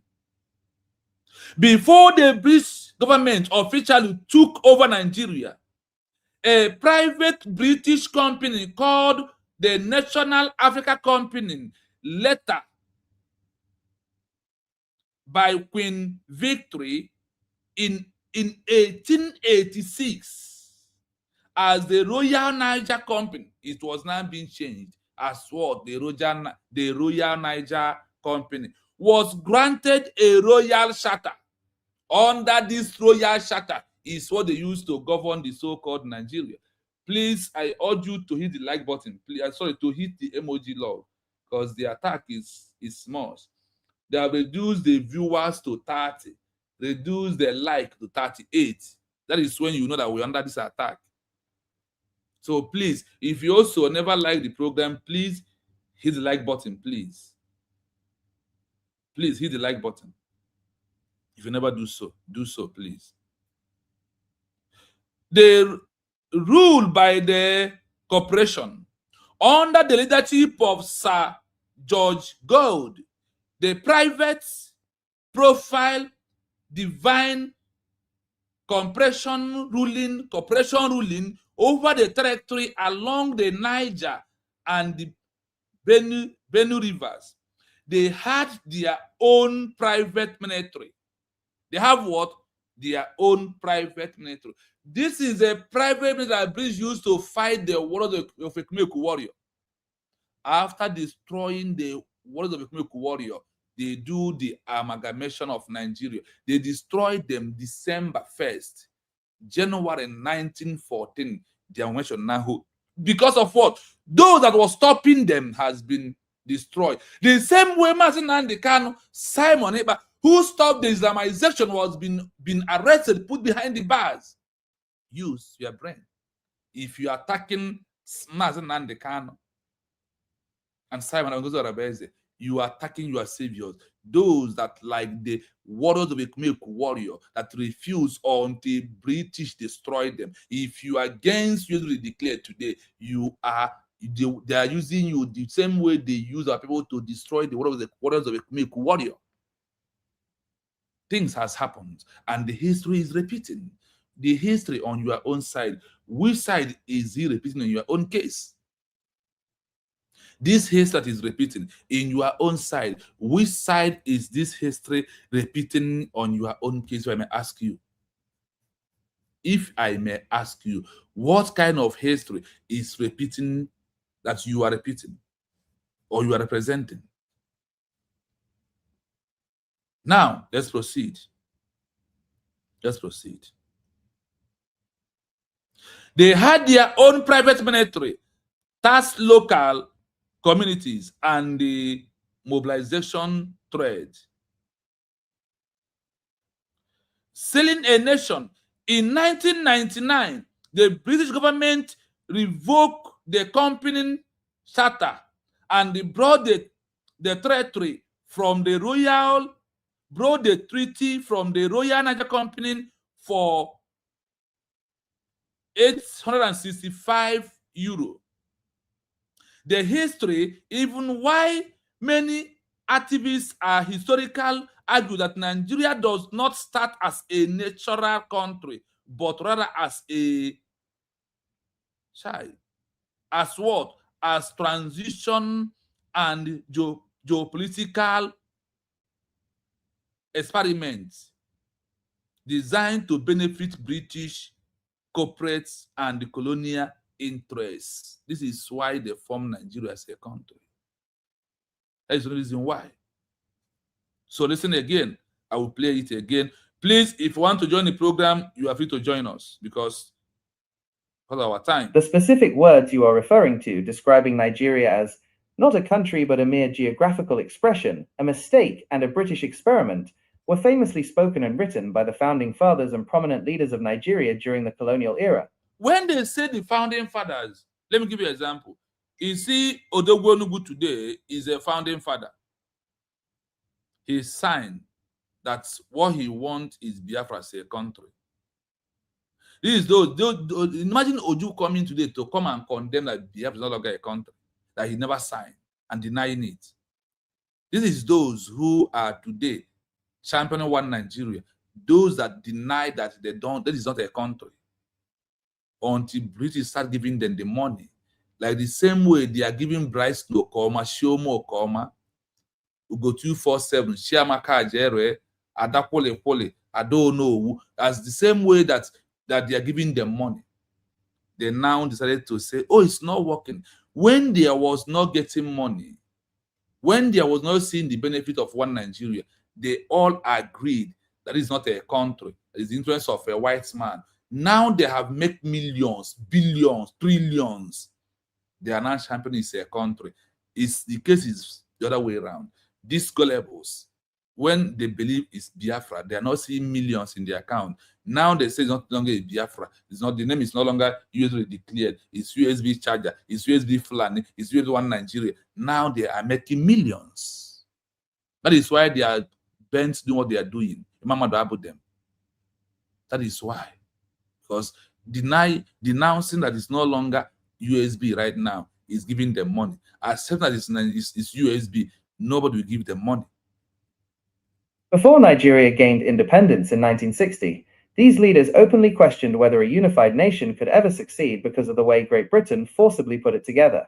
Here is the exact history, the quotes, and the stories of the leaders who said these things. 1. Chief Obafemi Awolowo, Nigeria is not a nation.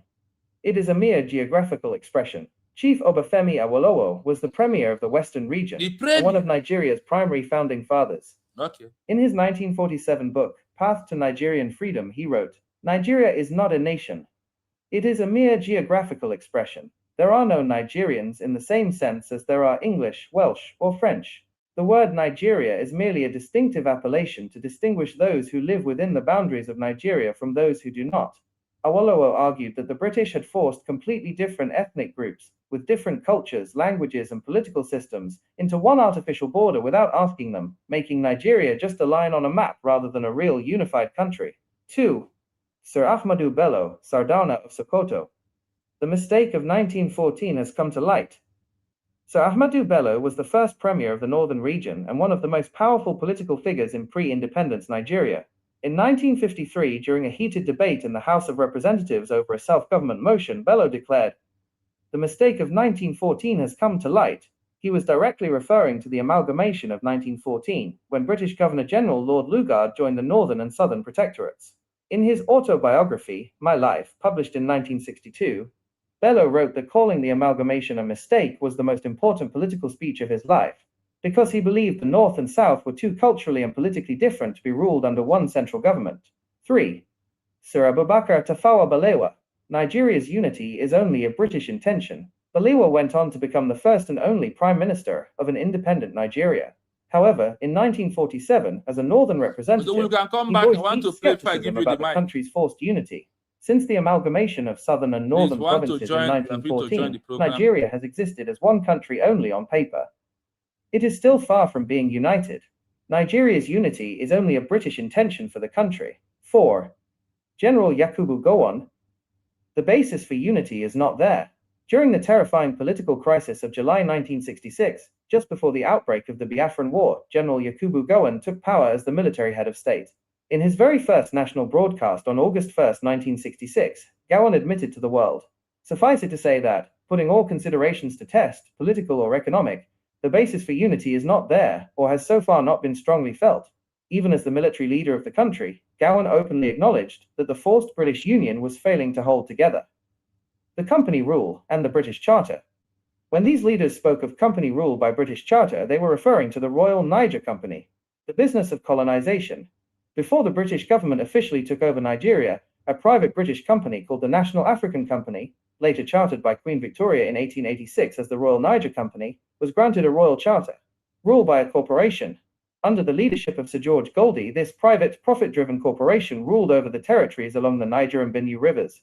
They had their own private military, taxed local communities, and monopolized trade, selling a nation.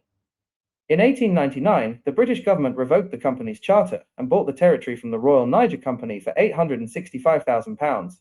This historical event is why many activists and historians argue that Nigeria did not start as a natural country, but rather as a commercial transaction and a geographical experiment designed to benefit. Imagine a common transaction country.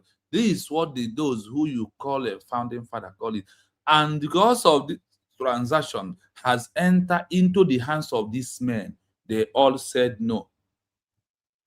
They now champion one Nigeria. Like the same way money has entered into the hands of Mamadou Abu, Bryce Nokoma, Shomo Okoma, and all of them.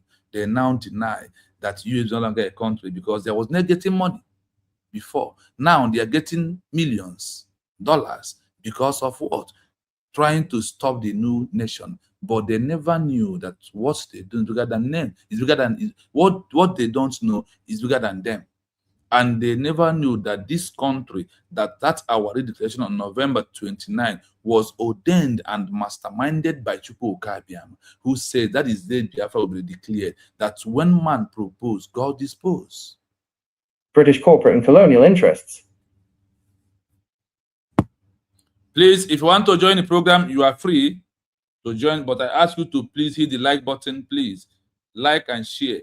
We are still under this attack. Wow. From 45 like now to 39. So please, I urge you to keep on touching the emoji once if you can, please. I don't know why the attack is coming, but what we need to see, proving that the platform is sending a message out. You have heard how why we do this is because of we are sending the message to British for them to know the solution. We're sending the message to UN and EU and US direct. We want them to see that this thing they say that they are respecting their integrity. There is no integrity. Nobody's a Nigerian. This by force union is what we are asking you to end. This by force union, we have ended it. This by force country, we have ended it by ourselves. By how? Peacefully, not through violence anymore. That is why we have our peaceful redeclaration of our lost country. That is the reason why we have it. That is the reason why we are calling the world to adhere to this help, adhere to this solution, that we end the ongoing genocide that every indigenous person is facing today. Refusing to adhere to this, will bring more calamity. Simply mean, let every indigenous people, like we, the Biafran people, choose who will govern them. Anyone who did not choose, remain, and you have done your part. The only way that UN, EU, in this your summit, in this your Congress gathering, in this your conference, the only way it will make sense, or it will yield to a very fruitful result, is by the way you have recognized USB in step 1 through that convention is what we are asking you, that make it openly. Through that, anybody who refuses to move to their own cultural government, whatever happens to them, you can keep your silence. Because by that, you have done your needful, you have done the needful. Somebody will not run to and say, oh, in my room, there is a snake biting me. And instead of you to join to kill the snake, you told him, go and nothing will happen. The snake will not bite you again. Now, have you got a solution? Somebody's come to and tell you, I am hungry. Instead of you to give the person money or give him food, you tell him, go and sleep in peace, sleep well. The hungry will go. That is what the world is doing. The world is doing people, the Christian people, for pesa. If they play, if they show. That is why we want the world to listen to all this, how this problem started, and the focus on this truth, to understand that the only way to end this genocide is organizing United States of Biafra. That is the only way. If there is no Nigeria, if there is no amalgamation, there will be no Nigeria. There will be no genocide. There will be no war. There will be no kidnapping. There will be no all this corruption that you are seeing today. Is because of there is still amalgamation. It's because of there is what? There is still amalgamation. There is still a country called Nigeria. That is why you are seeing all these things.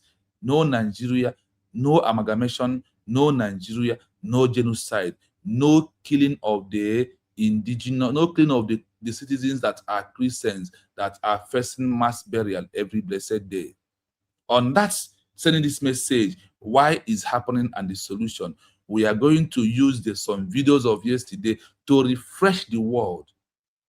We are going to use one of them that understand that is only way, by allowing the citizens of the Christians to have their own nation, is how to end the genocide. That is how to end this genocide. This is how to end killings.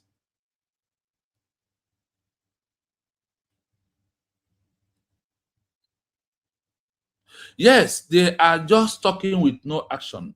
The action is what?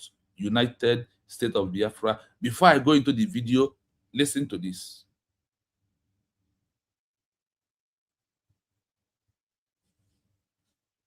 Here are 3 strong options for your YouTube headline, focusing on the 1914 British Amalgamation and the international appeal to the UN, EU, and African Union, formerly OAU. Option 1. Direct and informational, high search potential. The 1914 British mistake, why the amalgamation of Nigeria is leading to violence today. Option 2. Urgent and emotional, high click-through rate. UN and EU warned, 1914 amalgamation is blamed for the daily killing of Nigerian Christians. Option 3. Historical and analytical, did British colonial borders doom Nigeria? The direct link between 1914 and today's crisis. Why the 1914 amalgamation is key to the conflict. To understand why many historians, political analysts, and southern Nigerians point to the amalgamation of 1914 as the root of today's crisis, we have to look at how modern Nigeria was created by the British Empire. 1. Merging two completely different worlds. Before 1914, the British ruled the region as two distinct territories, the Northern Nigeria Protectorate and the Southern Nigeria Protectorate. The North, predominantly Muslim, structured under conservative centralized Islamic caliphates and emirates, such as the Sokoto Caliphate. The South, home to diverse ethnic groups like the Igbo and Yoruba, who primarily practiced Christianity or indigenous religions. They had decentralized, democratic, or constitutional political systems. In 1914, the British Governor-General Lord Frederick Lugard forced these two protectorates into a single political unit strictly for British administrative convenience and economic savings, never considering if these vastly different peoples could peacefully coexist under one central government. 2. The legacy of divide and rule. The British colonial administration ran Nigeria using a divide and rule strategy. They kept the educational, legal, and social systems of the North and South completely separate, preventing a unified national identity from ever forming. When independence came in 1960, Nigeria was left with artificial borders trapping deeply suspicious and incompatible political structures under one flag. 3. How this leads to violence today. Many critics and independence movements argue that forcing these distinct nations together created a perpetual struggle for dominance. Because the federal government holds the ultimate power and controls the country's wealth, ethnic and religious groups are locked in a zero-sum game. The fear of domination. Southern Christian groups frequently raise alarms over what they see as systemic political domination and an attempt to expand Islamic influence, Islamization, into southern territories. Security failures.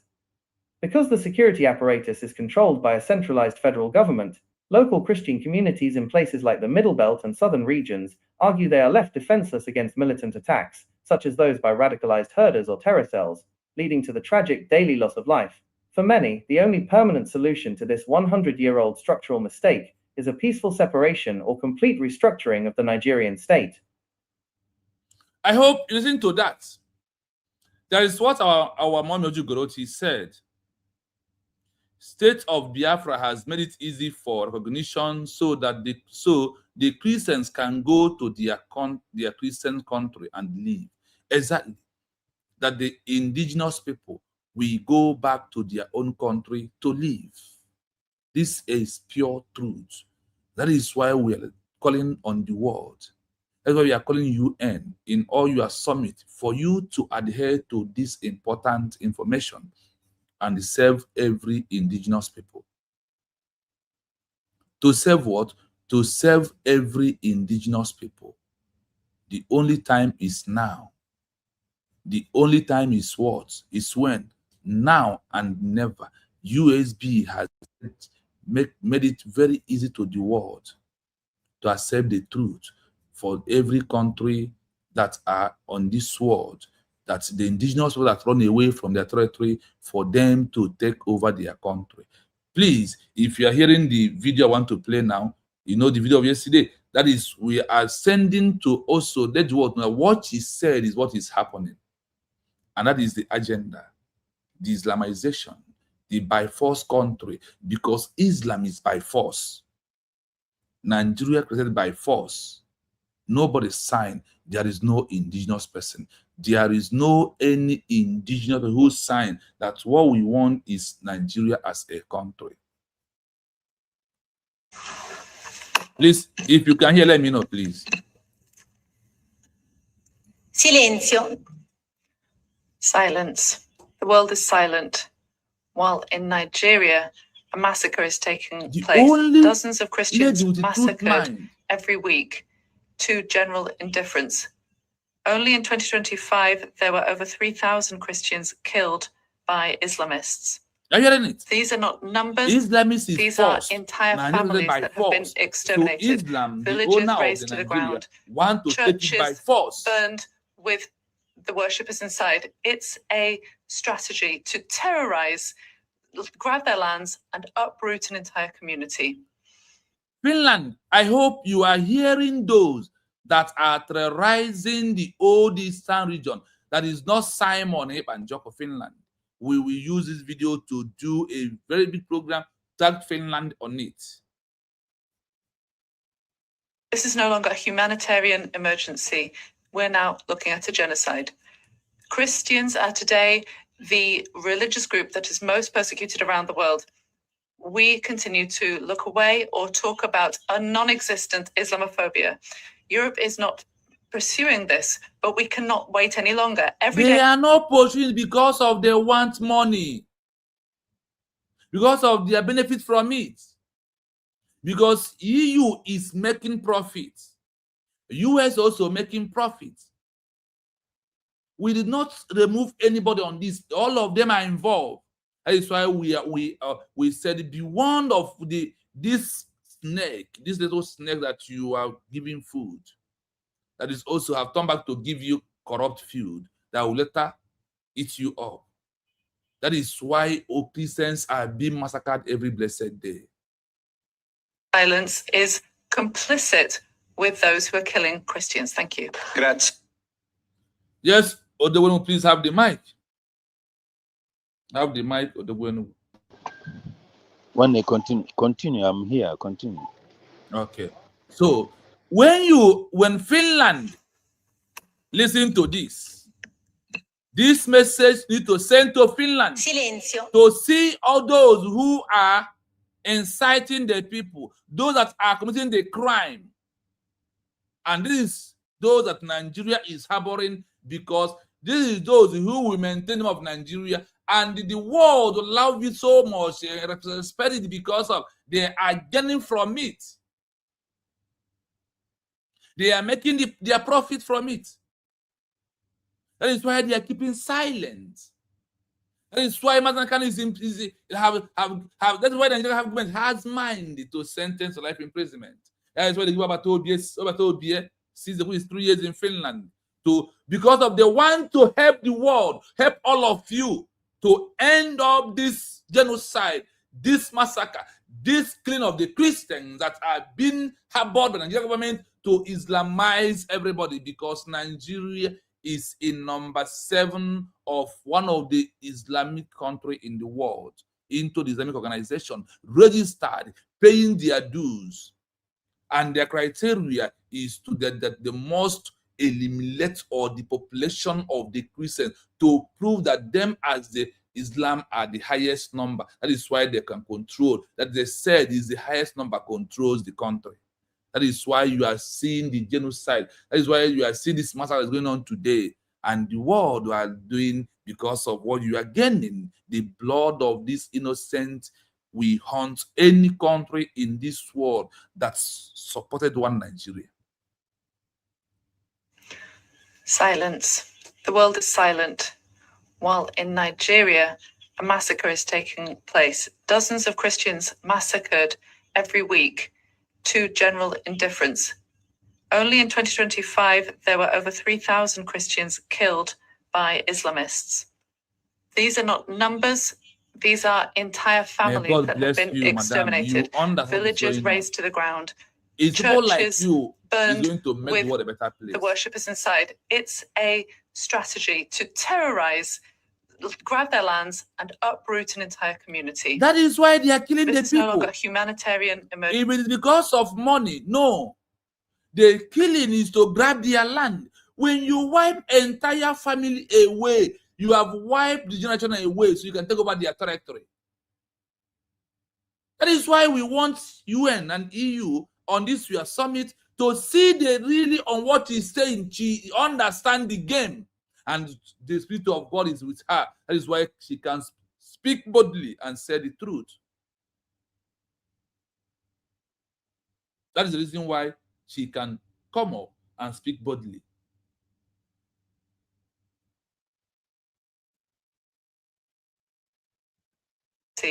We're now looking at a genocide.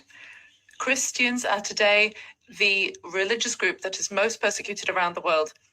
We continue to look away or talk about a non-existent. They are looking away from it because of the oil. The oil that made British promoted Nigeria as their own company. The only oil that made British to do the amalgamation. that leads to the loss of over 20 million Biafrans, both young and old. Over 20 million Biafrans was massacred. Collect all we have. Give us 20 pounds. Is it not evidence of that? That is why British, because of money, because of their own profit, because of their own gain, because of their own selfish sucking demon interest of the money is all root of evil. That is why British supported and handed the one Nigeria over to these demons that are killing, buying the indigenous people. And yes, it reminds me of a word, Mommy. Thank you so much. Even Mazda kind of said, take the oil, allow us to have our Biafra. Simon Ekpa said that Biafra is going to be a brain-based country, not oil country. We will not depend on oil, we depend on our brain. Can't you see? And Mazda kind of said that this oil will be given to African countries, some Europe country free, for everybody to be okay, and there will be no greediness. Take the oil, allow us to go. We will build our nation with our brain. Because in your countries, we are the brain base behind your countries. In all of you countries, we are the brain base behind all your countries. Take the oil, take the crude oil, allow us to live our freedom and see how we can build our nation. I see you. Thank you so much. Please hit the like button if you never do so. Please like and share. Like and share the program if you never do so. I don't know why the world refuse. You claim you're a white man.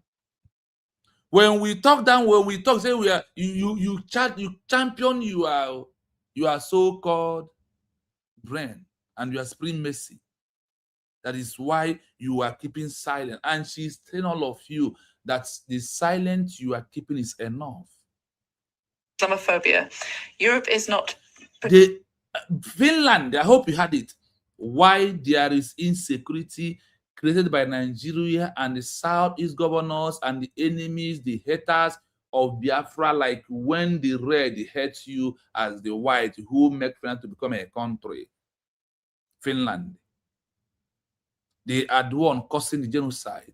They are the one causing the Holocaust. They are the one buying the people, not Simon. They are the one doing incitement. They are the one creating insecurity everywhere. Finland, not Simon Ebanjoko. He only come to save.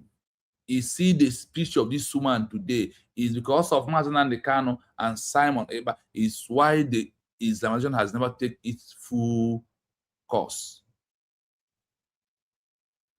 And we will never. Holding them to stop us, you see that now you cannot stop us. The holding Simon, but did this stop our declaration under the legal part? The answer is no. And you told us to go through legal. Why are you, Finland, not obeying the legal part of the international law on Simon Eba's case? Finland. Oh, you get your paper through legal means. Why are you not obeying the legal means of his case? Is case of international because he is a prime minister of a government in exile that issue a peaceful redeclaration of a lost country. His case must be judged international, not under the local law of Finland, because he is not your citizen. He is denounced Nigeria. Return every gold medal he won for Nigeria. UN, you need to use your charter to come in. Your charter must be used on Simon Eba's case. Your Geneva Convention must be used in Simon Eba's case. I don't know why those lawyers cannot be able to look into all this. We want the world to know that the solution to end kidnapping, mass burial, day in, day out, as a daily business is the recognition of the University of Biafra as the Christian nation that will protect every Christian in that death sentence called one Nigeria can make them to live their life. Doing this, but we cannot wait any longer. Every day of silence is complicit with those who are killing Christians. Thank you. Grazie. Not to wait any longer is by recognizing you already declare. Then you have given the people power for them to protect their life. You have given the people the power to protect their life under self-determination. And the indigenous people will be in military. The indigenous people will be in police. The indigenous people will be everywhere to govern and protect their people because they value their people's life. That is only when there will be action. The action is recognition of the Christian nation. United State of Biafra is only remedy. If you're a Biafran and you have never taken your ID card while you living abroad, I urge you to do what? So go and take to quickly help USB to achieve recognition as a nation. Over 10,000 ID card is automatic recognition from the United Nations. Go and check the history and go and check the law. This is a pure truth. This is pure, this is how it goes. So that is why we are calling to the entire world to listen, that we have met all the criteria, both Montevideo Convention, Geneva Convention, Vienna Convention, and the United Nations Charter, both as amended or all the existing Protocol 1 to Protocol 20, we have met all these criteria. Why do we met it? Because we want to end the buying of the citizens who are the Christians that they are dying. In Africa, we call it indigenous people, not indigenous people in the name of organization called IPOB. No.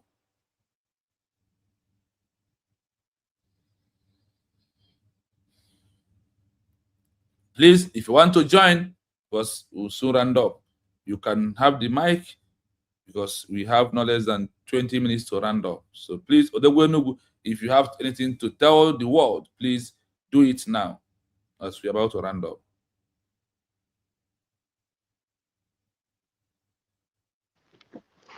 Yes, Real Biafran TV. Thank you very much. And thank you, Biafrans, for being here, liking and sharing to make sure that this platform is not shut down. Biafrans, do you know what is happening with this platform? We are opening their deep secret. Let me not call the bad word. If not, I will say we are opening their nyash. The nyash. I will not see the shit. But why I am happy is that today, me and you are heroes of our own time. We are the founding and forefathers of Biafra. We are testimonies and we are witnesses of the United States of Biafra birth. We signed it. But the people we are talking about, the so-called amalgamated Nigeria, as our researcher is saying here or have said here, there's nobody that signed it. All of them did not sign because they did not believe in it. They did not believe in it. You know, brother, when Jonathan went to an occasion and they give him opportunity to talk, either last 2 years or last 3 years or I can say, I don't know, you remember, Jonathan addressed them last year. Jonathan addressed them that he's saying something, he's quoting another person, not him. So there's nothing like Nigeria, there's nothing like unity in Nigeria, there's nothing like one Nigeria, there's nothing like it. It's just a may talk. But I'm happy that we Biafrans, United States of Biafra is not just a may talk. My signature, my own is there. And if they provoke me, I will request for Dr. Ngozi Orobeze If I can get my own signal so that I will use it, I will place it.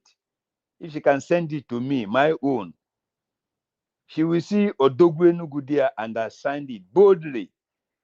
Let she send it to me because she have the original copy submitted to her by the person that she employed. She gave the right to everybody to sign, and the person came back and said that does nothing like United States of Biafra. She signed, and she was very, very happy that that opportunity was given to her, because she cannot even write, she cannot even speak, she cannot even sign, she doesn't have a signature. Biafrans, I was a witness. I'm not saying what I don't know. I was there. So all of you should be happy. You are all heroes. The only people that I know when I was growing as heroes, that they or anybody that is alive doesn't answer hero. The person I knew as heroes, that those who have died, those who made history and died, he called them hero. But today we are living heroes. United States of Biafra, clap for yourself if you are alive today to witness the rebirth or redeclaration of the United States of Biafra. You are a hero anywhere you are. So, Ibro Igbo na-ayụrụ mamịrị enu, na-ayụrụ mamịrị enu, you have made it. But the worst thing that will happen to you, that if you go back and they denounce or renounce your dignity, I am not sorry for you, but I pity you because you don't have any medicine. So thank you very much. As I always say, I came here to learn, to know what I don't know before, to see what I have not seen, to hear what I have not heard. I came here always to gain potential. I came here to equip myself. So thank you very much, Chino, for what you are doing for Biafrans. We need you at this time. Though there are so many challenges, but that challenges will come, and that will make us or make you more strong. Biafrans, from yesterday we have heard, we have seen that there are people who know that we are facing a massacre. But instead of that, they are talking about climate change. They are talking about HIV. They are talking about AIDS. About humanitarian support. Talking about humanitarian support. Support who is dying. How can you support somebody who is dying? If somebody that is alive, you give support. And as you pray, as you said, Simon Ekpa gave us prayer topic that we should pray until Biafra is declared. That's when Ojukwu will die. Now you are saying that Ojukwu is That not is going to when die again. Gowon will He's die. going to die when Biafra. Yeah, go on. Thank you. Sorry for my mouth in about freeway. Gowon will not die until recognition of Biafra will come. That's when he will die. So if you know that you're involved in praying that Gowon should be alive until Biafra is declared, now get on your knees again. Talk to your Chi, talk to your Ekwensu, talk to your Amadioha, talk to your Ajan, talk to anybody you want to talk. Talk to your Ofo, talk to your Ogu, that Gowon will not die until recognition of Biafra is achieved. Exactly. Until recognition of Biafra is achieved. That is assignment, Biafra. Myself, I'm taking it again. I am happy that I'm participating. Nnamdi Kanu gave prayer of 150 150 days to pray with Psalm. I participated. Oh, no, Gowan will not die. Everything that now Chino have given prayer topic that we should pray again. And I pray and confirm that Ojuku, Gowan should not die until Biafra is recognized. In the name of Chukwu Kukabiam, I sign it. He He said, say, oh, he he say, said, we he say, have Biafrans, thank Origin you very in the much. building. Yes, thank you, Odoguenugu. We have Madam Origin in the building. Please, let's give her the mic. No, allow me to greet her first of all. Madam Origin. You guys ask Odogwenugu, the Odogu that went to get me a receipt. I thank you. I can't. How can you get the receipt? You say you can the mandate, you got the witness. How can Tetora Maganyo Makwara my receipt talk? How can you edge me? In Alaska, you have sold your seed. Biafrans, help me to thank Madam Origin. Thank you very much. The mic is yours. And you know what? You were asking for your signature. I'm searching since I'm here. I saw the signatures you are posted out on I just flipped and I liked it. I saw Dr. Boyce's signature. I saw a lot of people, and it was the original one, the handwritten one. But I went back to X. I can't find it. It even showed when people lined up. I'll keep searching it. Please, can you save it in your archive so that that's what I'm saying. I just glanced through it. Now that you were talking, I went back. It has I don't know which whose X handle that I saw that. Oh my God. You know, I wake up every morning, I go through to see what is trending.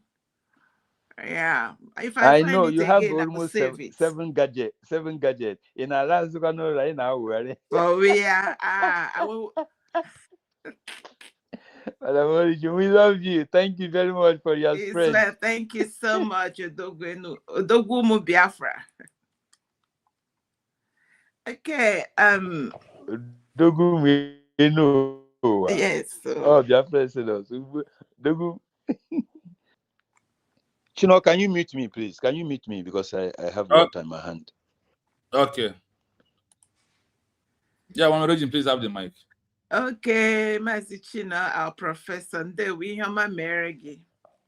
Okay, thank you so much. Thank you. Yeah, one more thing. You said something about our constitution. That reminds me, because that's one I always also go to check. They keep having on sale. The last time I saw it was today is $70 instead of $100. So it's opportunity for people to go online, order it. It will give you a moral boost.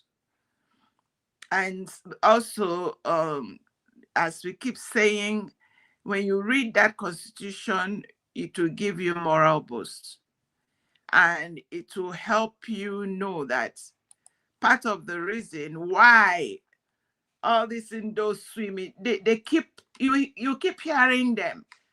They want to go back to oblivion, go back to autopilot.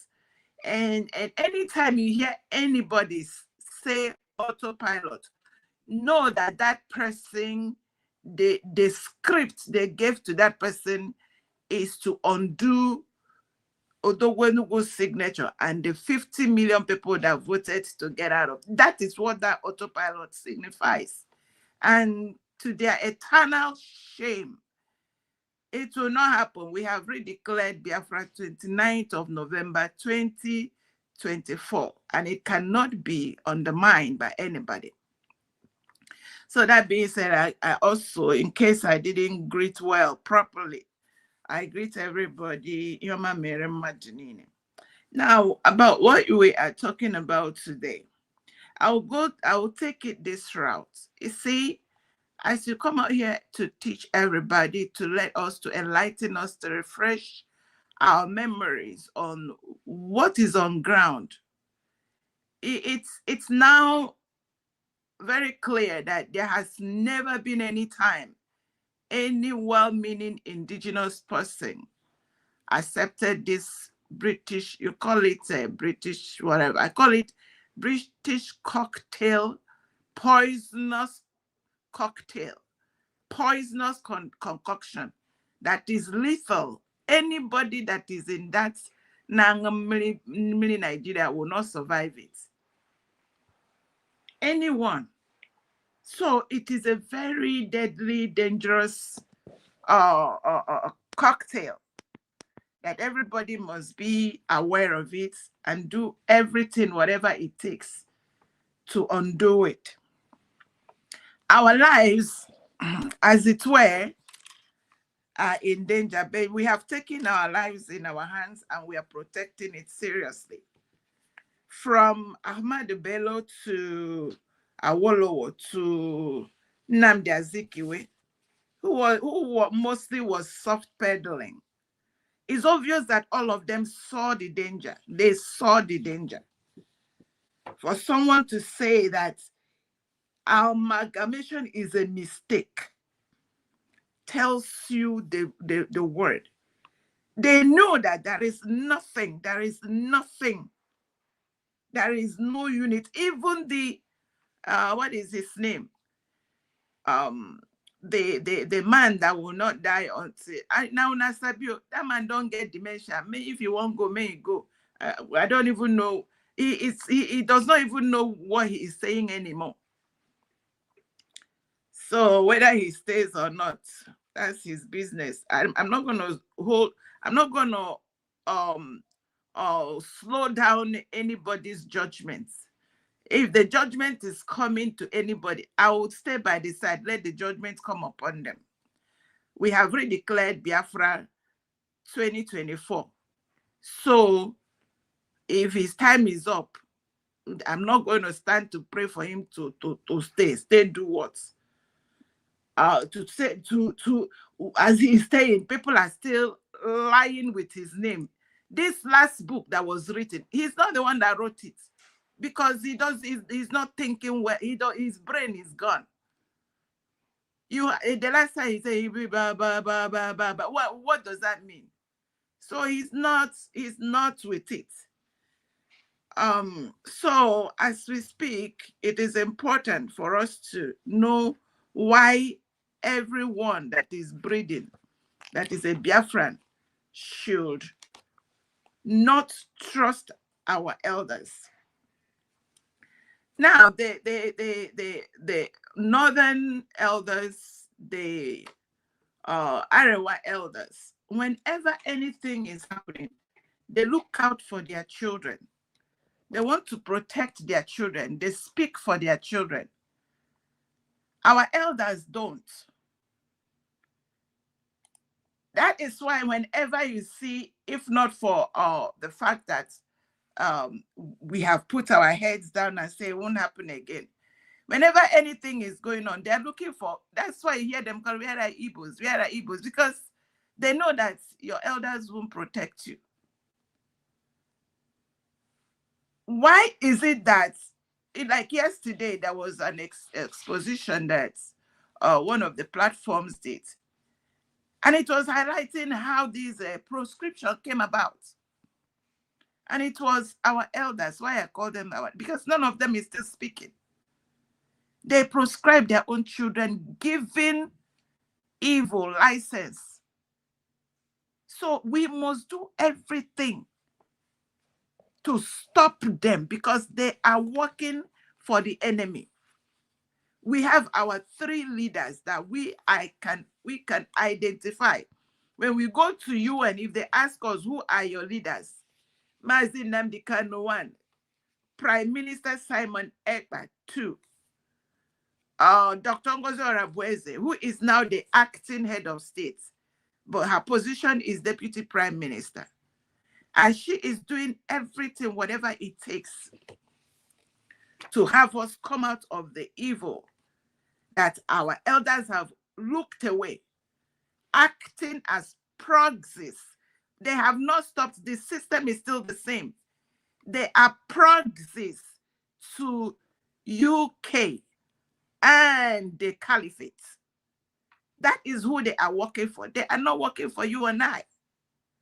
So this independent, whenever this contraption is separated, when it is divided, we have our freedom. We govern ourselves. We will not let the evil elders rule us. That is basic. And I want to also highlight what you said yesterday. Very important. You see, I go back to all those people that are still na manual. When are you people going to stop? Your fathers were the ones that sold when it was obvious there was no country. Your fathers collected money and sold themselves, not us. Now you people have come. We redeclared Biafra 29th of November. You people are still talking about autopilot, talking about a defunct IPOB that was dissolved under the when they gave ESN and IPOB to the Nigeria state. From there, Nigeria state dipped hand and sent delegates to go and stand against our leaders. So in the manual, you people should stop this nonsense. I know that we have redeclared Biafra, and there is nothing you people can do about it. Now that Biafra is redeclared, it is saving us from what you people have been. Nigeria state will use them, and if Nigeria state say going for protest or agitating, they consider it as unlawful. What you raised yesterday that caught my attention, I want to repeat it, is that now that we have redeclared Biafra under peaceful redeclaration, it completely changes the rule of ignorance on the international law.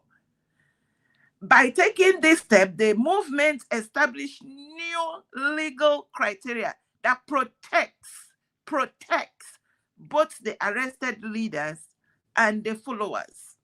Yeah. This is the banger. This is one of the most important things that we should keep hammering it.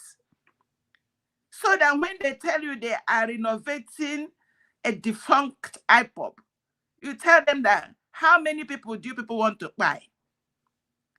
How many do you want to send to judgment by the Nigeria state and your evil concoction? Madam Origin, you go speak me the language.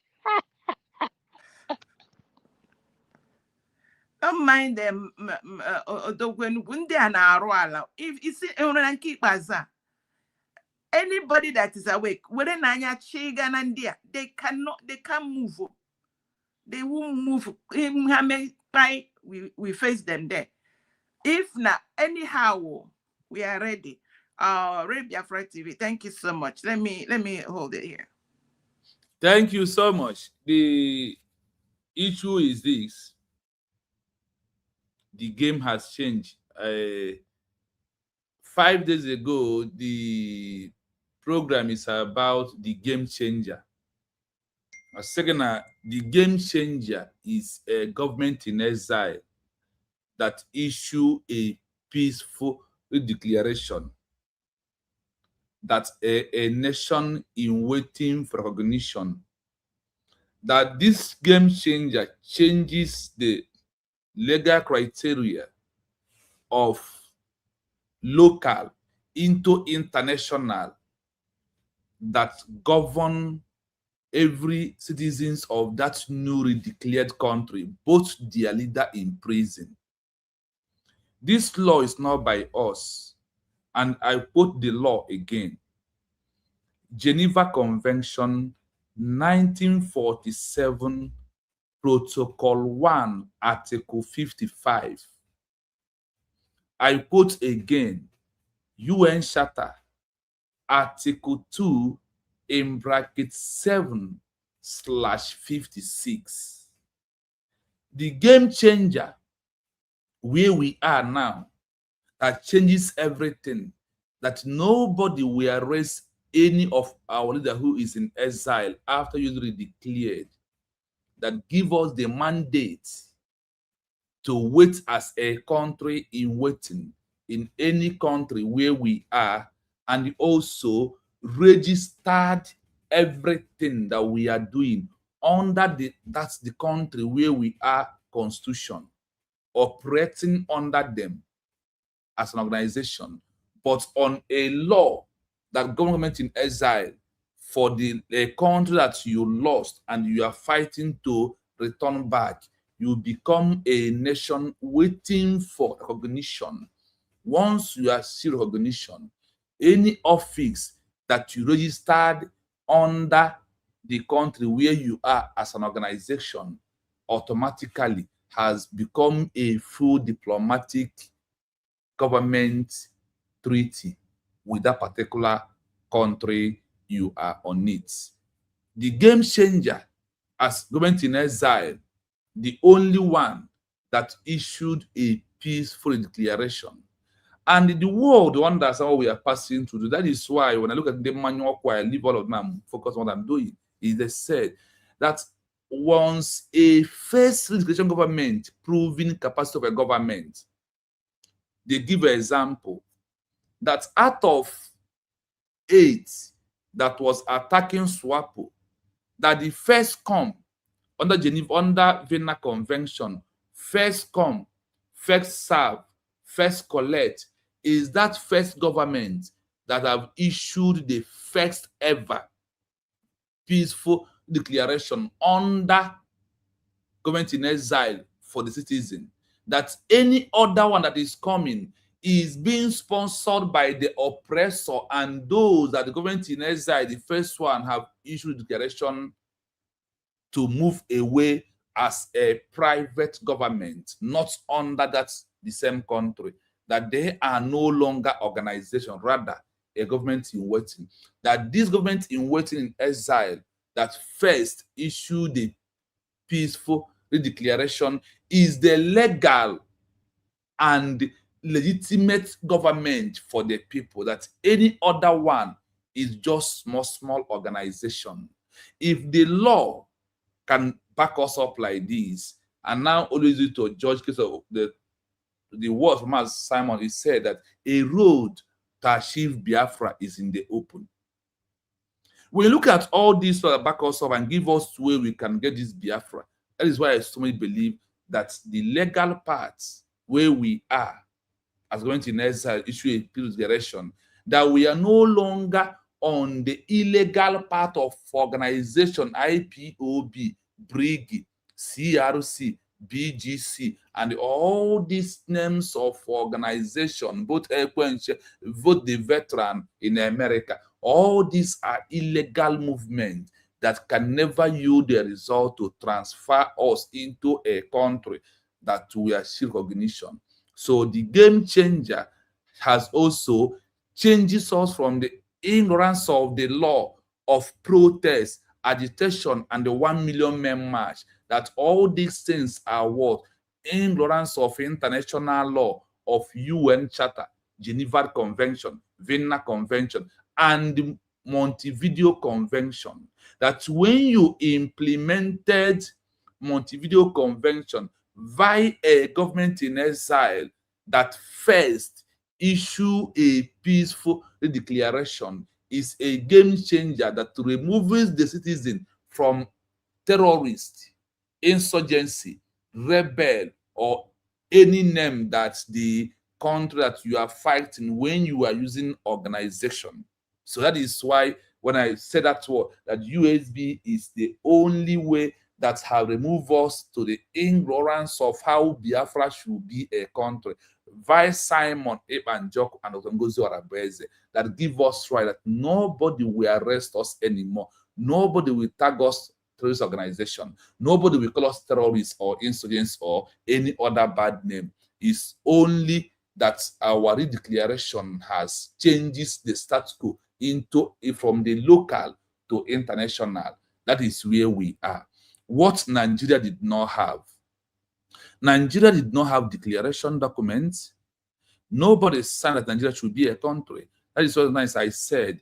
No amalgamation, no Nigeria, and no genocide, and no Islamization. These four things is being brought to us by the devilish, demon, satanic British that are selfish and self-centered, that has destroyed them, that they are sucking the blood of all the Christians in the world. Because of what? If they did not do the amalgamation, nobody will buy indigenous people. And because of we are asking to go back to the way we are before the 1914 amalgamation. That is the problem. They keep Mazen Nnamdi Kanu, Simon Ekpanjok, try to silence all this voice. But Chukwuka Abiyama said no. That is also why Chukwuka Abiyama said, you as human being has proposed December 2nd.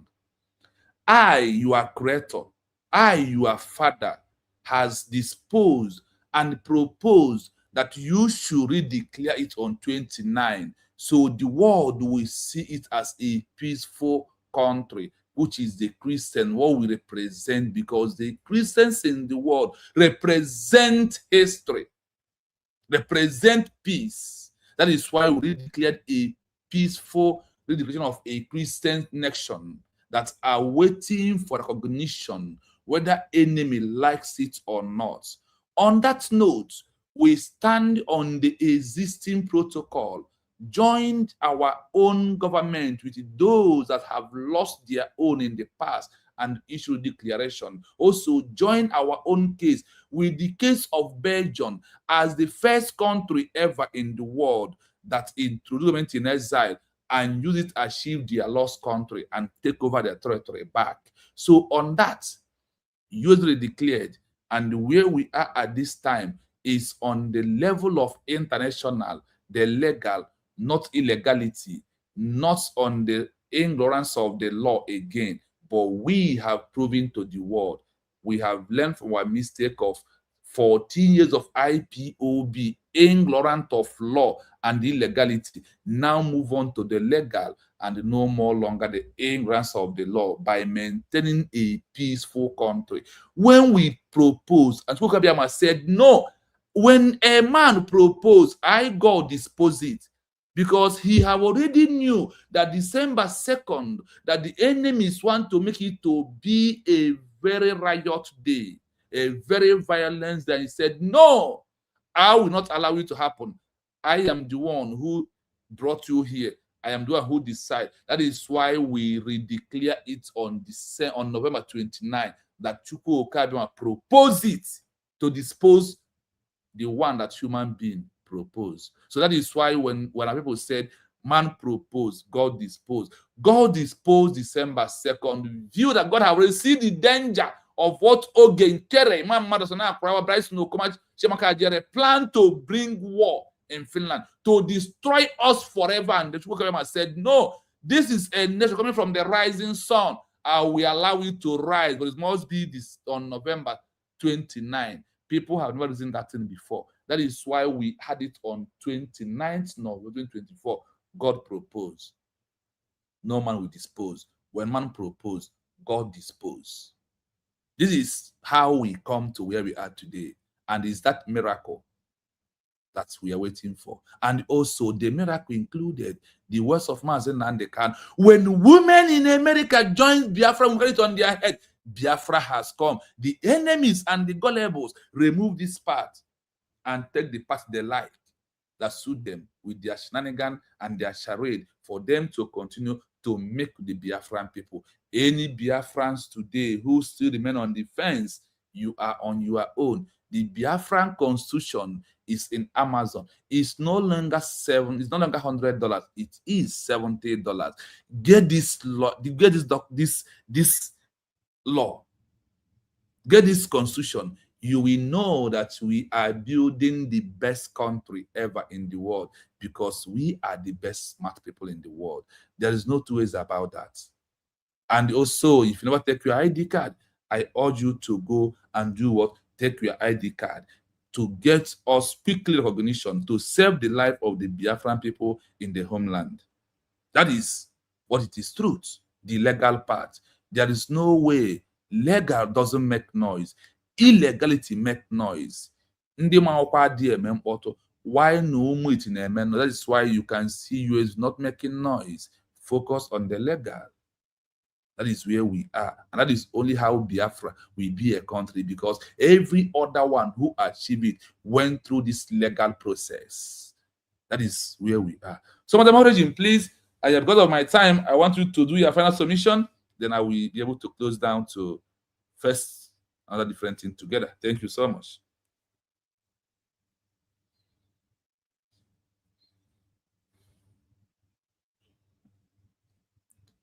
The people of Biafra, this is my announcement, is also very important to you.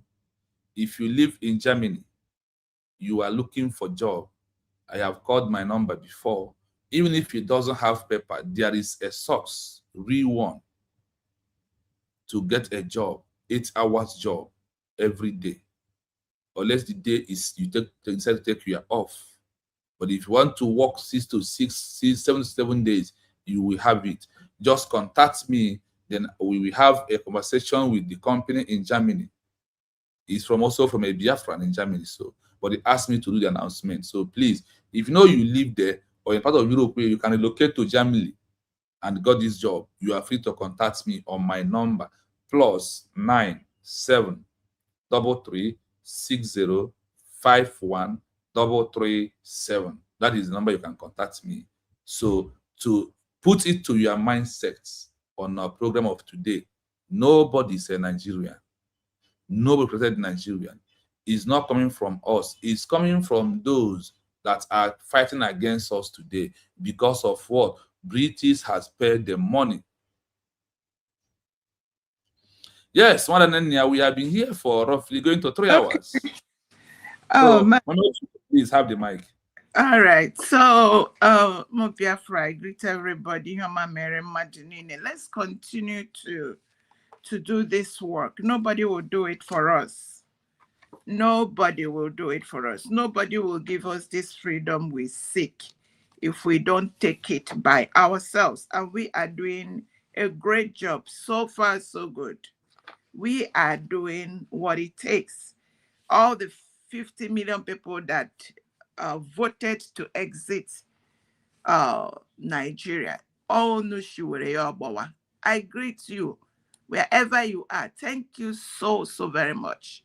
Your labor will not be in vain. That young man, it keeps ringing in my ears.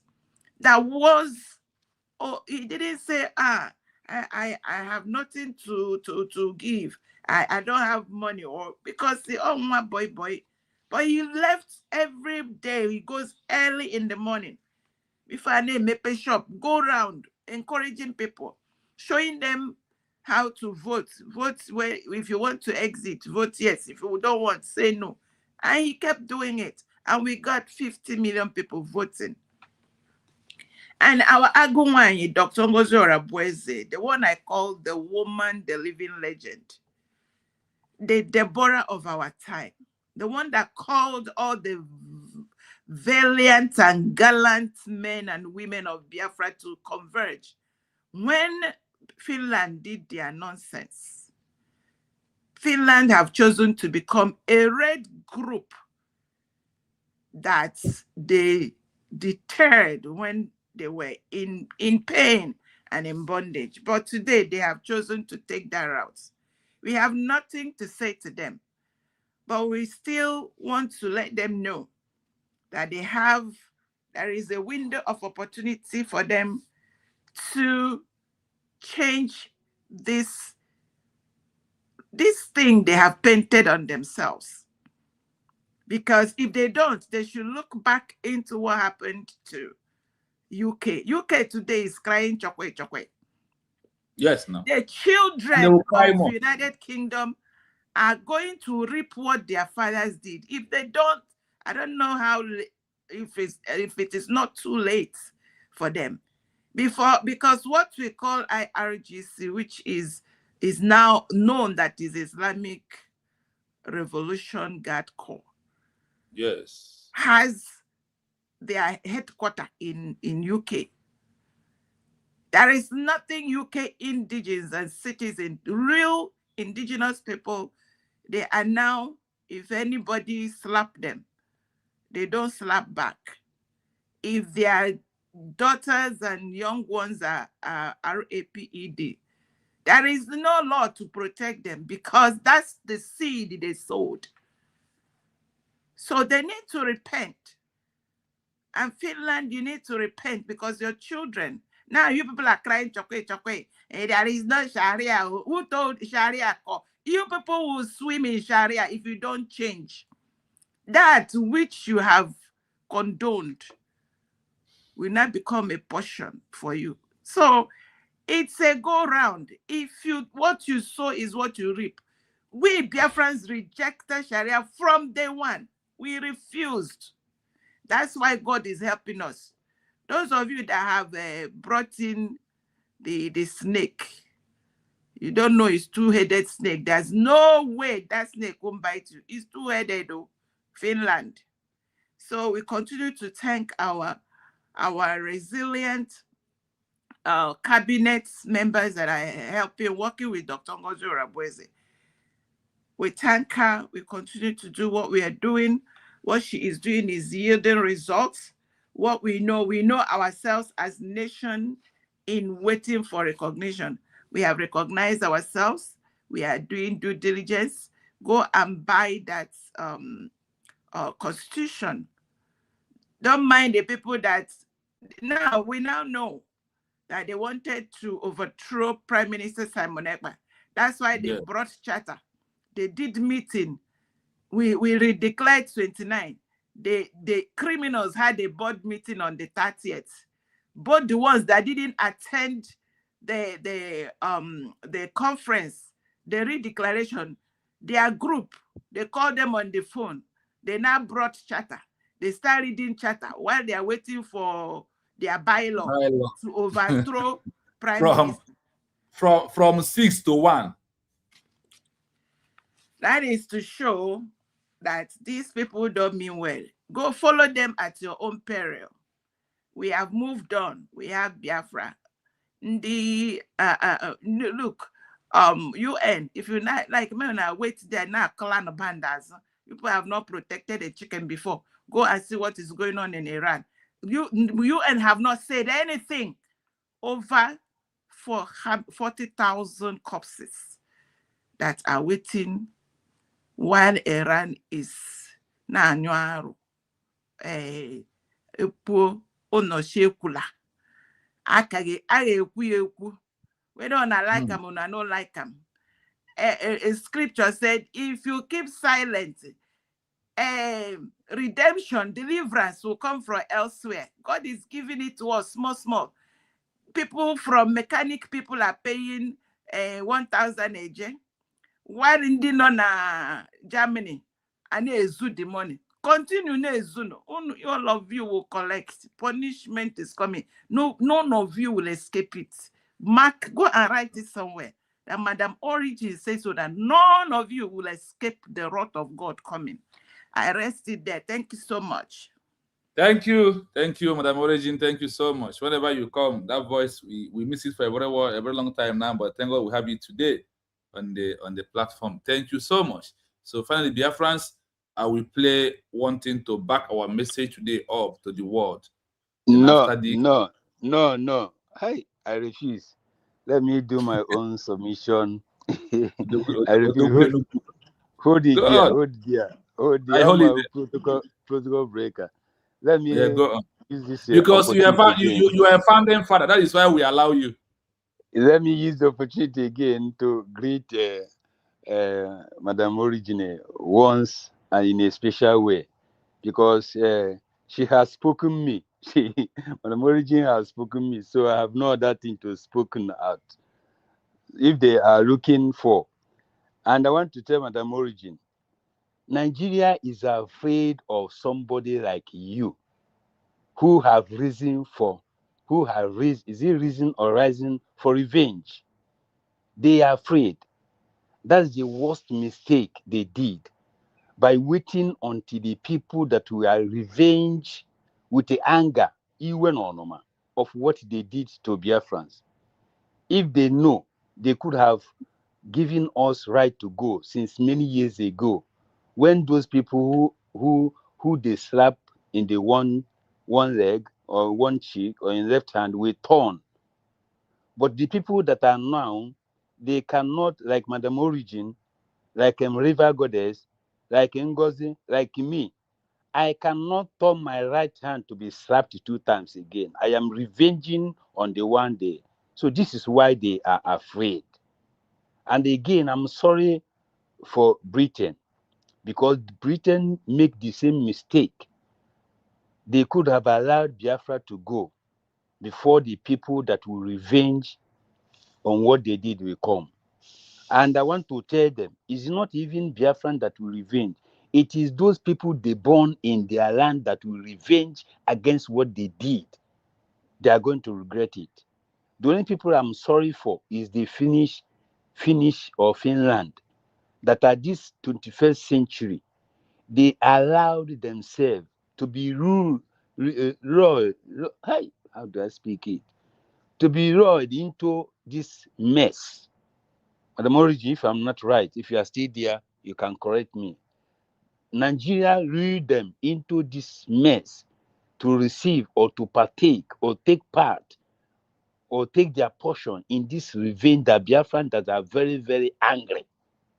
You cannot tell me that after Simon served for this year that we come out again being the same thing without a command.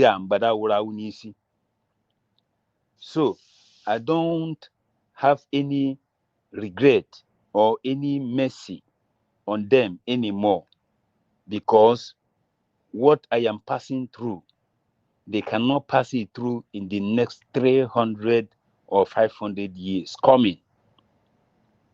So, Biafrans, the fear of God is the beginning of wisdom, and recognizing one's reputation is the beginning of discipline. This is the main problem. I want to thank you once again on behalf of Madam Origin. Hey, I want to promise you, as for today, Madam Origin is going to be coming. I will beg her in spirit. Madam Origin, I beg you in spirit. He has Be a coming. lot to do. We miss your voice. It's a thunder. I used to be very regular. It's just work, to be honest. But okay. I listen a lot. Because but, he was talking about yesterday, it means that she's following. She was yes, there. He referred to yesterday program. So okay, God is good. God is good. So, Madam Origin, from Odogwu Enugu, I appreciate your concern. I appreciate your care. I appreciate your love for all Biafrans. You speak to us. You feed us, even with the undiluted milk, with the unfactorized milk, and we are good to go. Thank you very much, Biafrans. Good to go. Duty calls. Appreciate you. Thank you. I will have this to back the program up today about the program. We discuss the reason and what is happening. So the world should listen to this music finally, this new message. Groups carry out violence in the name of Islam, particularly against those who do not share their beliefs, is a complex issue.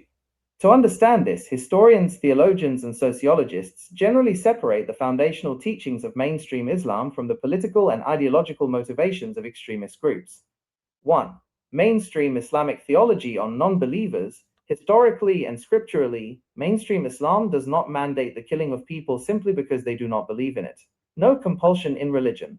A central tenet of the Quran is found in Surah Al-Baqarah 2-256, which states, "There is no compulsion in religion." This is widely interpreted by scholars to mean that faith must be a sincere, free choice, and forcing someone to convert is forbidden.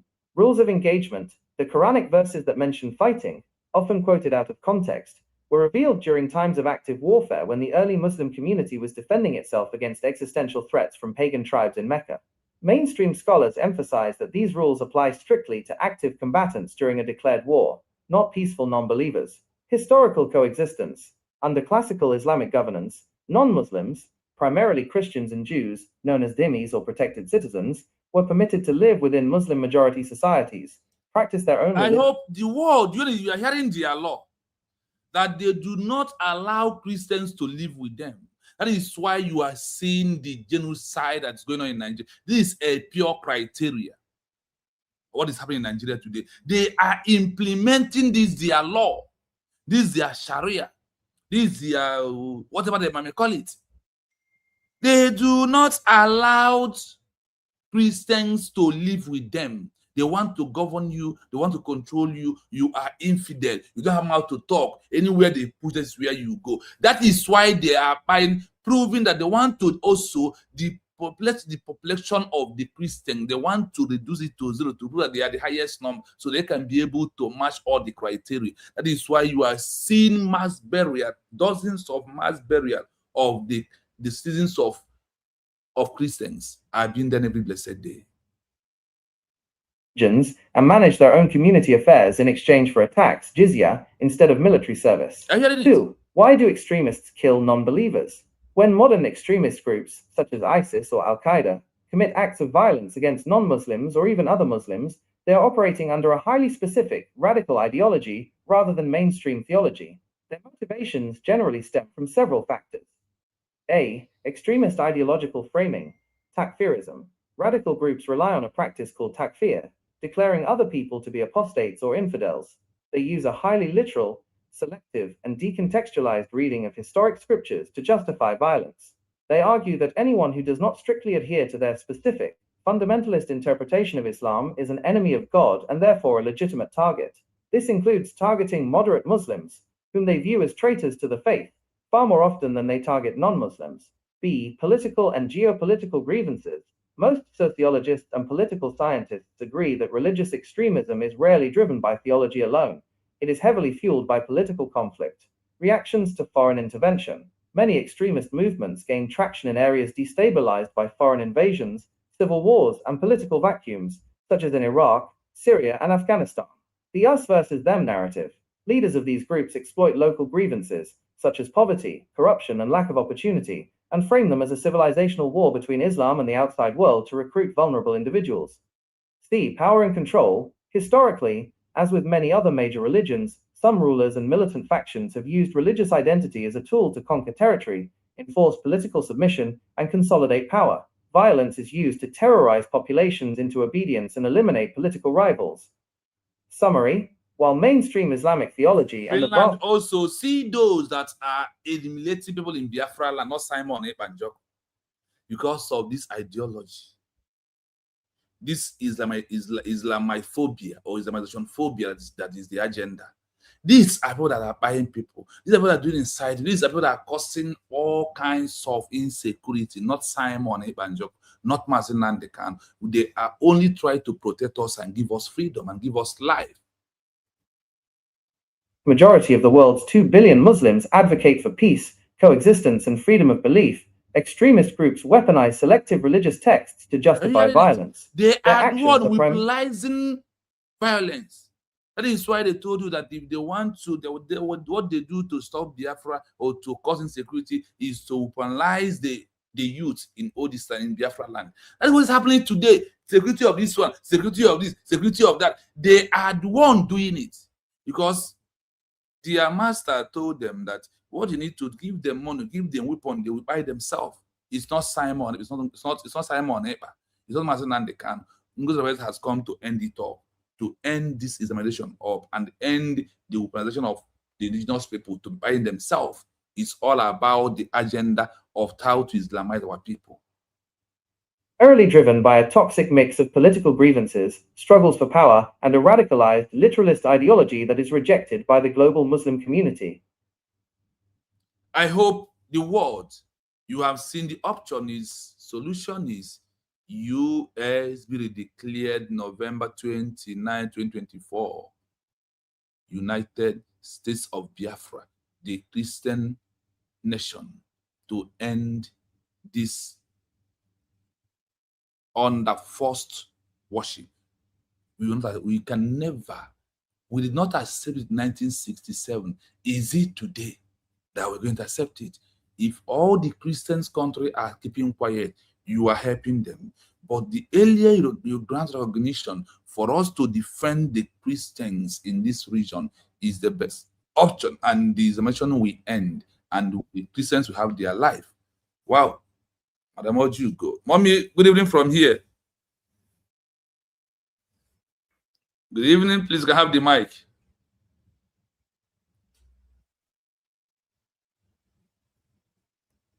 Can you hear Madam Oju? Can you hear me? Okay, I can hear you.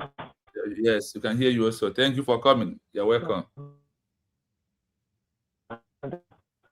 And good morning, everyone. Can you hear me? Yeah, okay, but it's coming and going a little bit, and the voice is down. Let me step out of the office. Give me a second. Let me step out of the office. Okay. Let's see.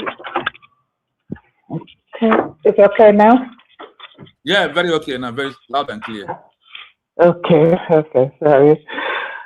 There are so many in the office, and then, I don't want to talk loud, and then I'm like, what the heck is she doing?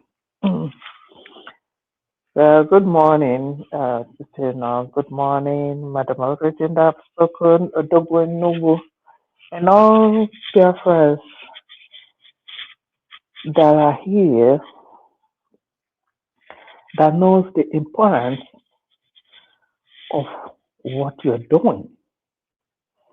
I keep saying big platform, I'm just like a combination, like joined together with the,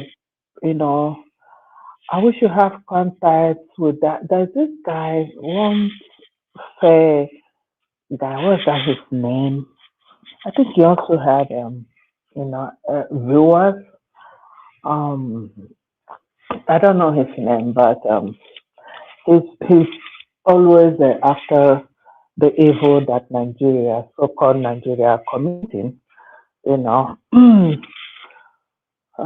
can't remember his name. Like join. Happy Okorocha. Okorocha. Is it Okorocha? I think so. I think it might be. It's Marcel. Marcel, yeah. Marcel Okorocha.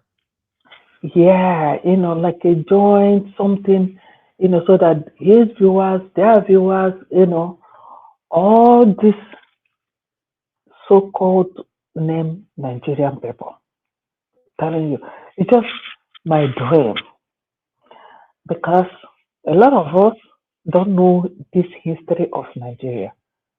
Like you can see that amalgamation time, no southeast, except the Fulanis and the Yoruba people. You can see that we don't know these things, and we all are here answering the so-called media. In them, we don't have nothing to do with the culture, with the type of people that live in that territory. And we have historians on the paper certificate, professors, doctors, they go to school, but and we are all wallowing in this thing. But somehow I don't blame them, because they started it, they want to try something, because, why people believe in experiment. If it works, it works. If it doesn't work, we'll find a solution. So why is it that the people that they use for this experiment cannot stand up and say, enough is enough, this will not work? Let's revisit this. What is property? What is this? Yes, there's a way those things are being done. Some of us are here And we have property back home. Some of us are back home and they have property here. There are ways those things work. There are ways you can claim damages. And that thing doesn't worth your life. Nanya, it do pata ego rudo na. You will still make it. It's a matter of time. So it's like you said, it's all these hooligans that call themselves politicians and those who benefit, who eat from the crops that on their table are just the one wallowing in that name Nigeria. But otherwise, we all know it's fake. Jonathan, after how many 4 years, now realize that Nigeria is just a major geographical name. When he was there, he was not able to face it well. Let it be one thing that he achieved.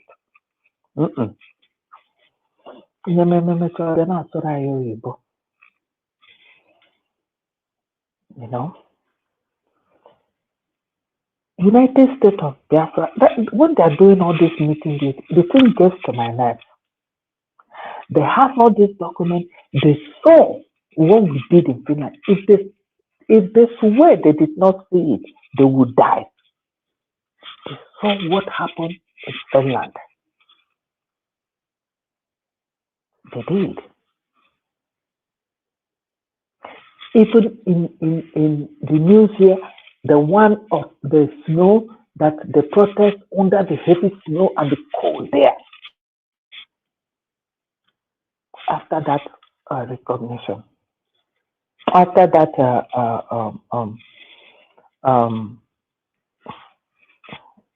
recognition, I think so. After that, so our people need to. I don't know why they're finding it difficult. I know it's not that I don't know. It's what would benefit them. But they heard a man who, if not 60 to 70% of Biafra listened to, at the beginning said, Britain, British, if you want to take the oil, please take. And his son, Simon Ekpa, came out again, take it. We will use our brain to survive. Because is there any way that we can approach these people to remind them this? No vex, so the oil is not their own. We must negotiate right. That level. But let them leave us and we have this freedom and then we will not talk. But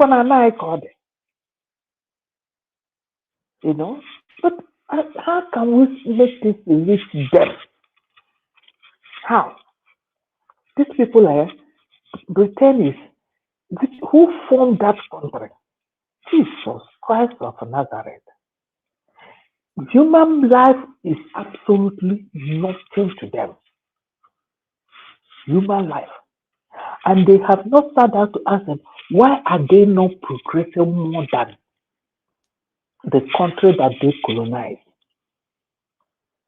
And for us, America again, no. Because whatever they make will go in war. Because parasite, you turn around to find a way to kill that parasite, to eliminate that parasite.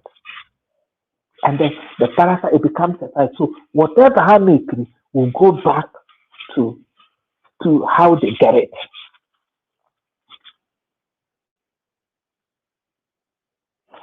All these things is just heartbreaking that we are going through this. Black Lives Matter. That's what I'm going to tell this white folks. Whatever decision you people are making, we've made it easy, super easy for you people. That is United States of Biafra. It's that 90% of them are Christians. Can you people please make this place a dwelling place for all Christians in Nigeria to come and save their life, to come and live and let's live?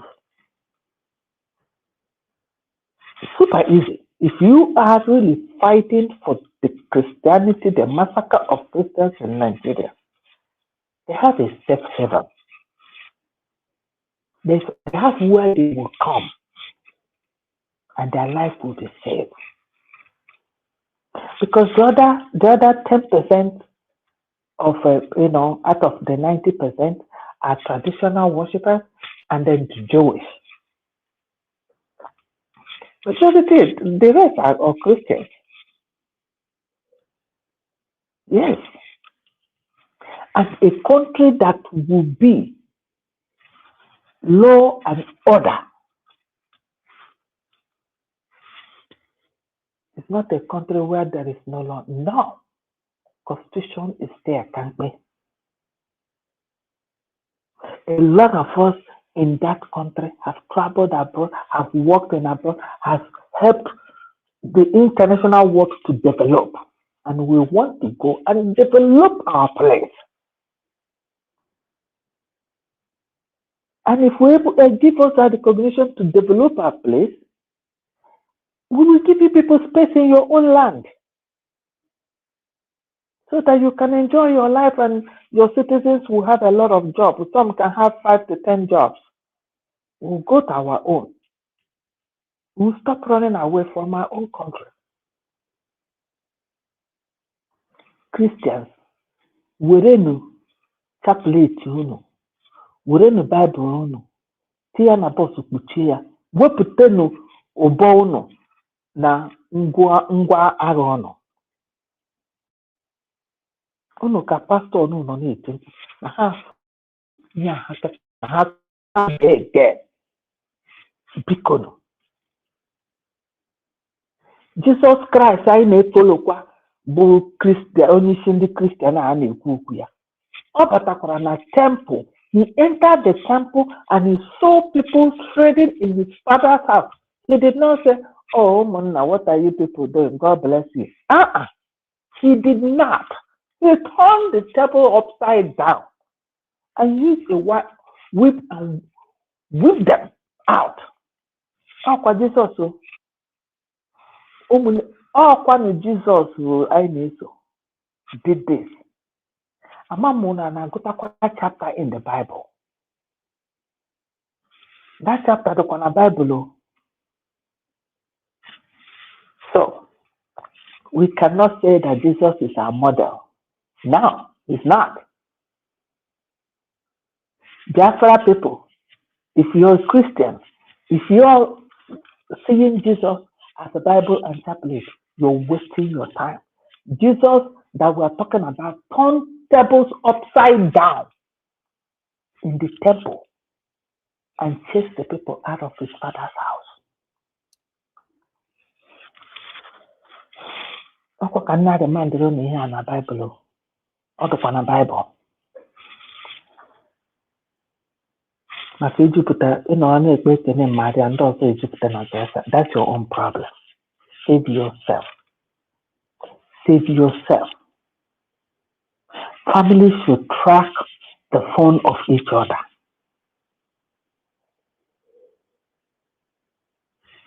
Be safe.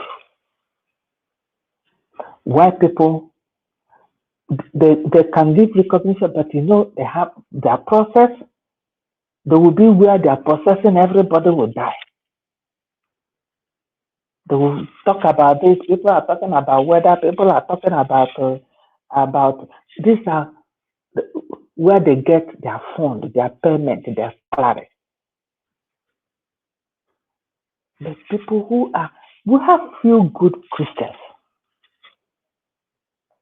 but very few. Very few. Please, there is United States of Biafra. United States of Biafra, 90% of this country are Christians. Recognize this country, please, and let all the Christians that you're crying about in European Union, in United Nations, whatever you're crying about, go there and have a life.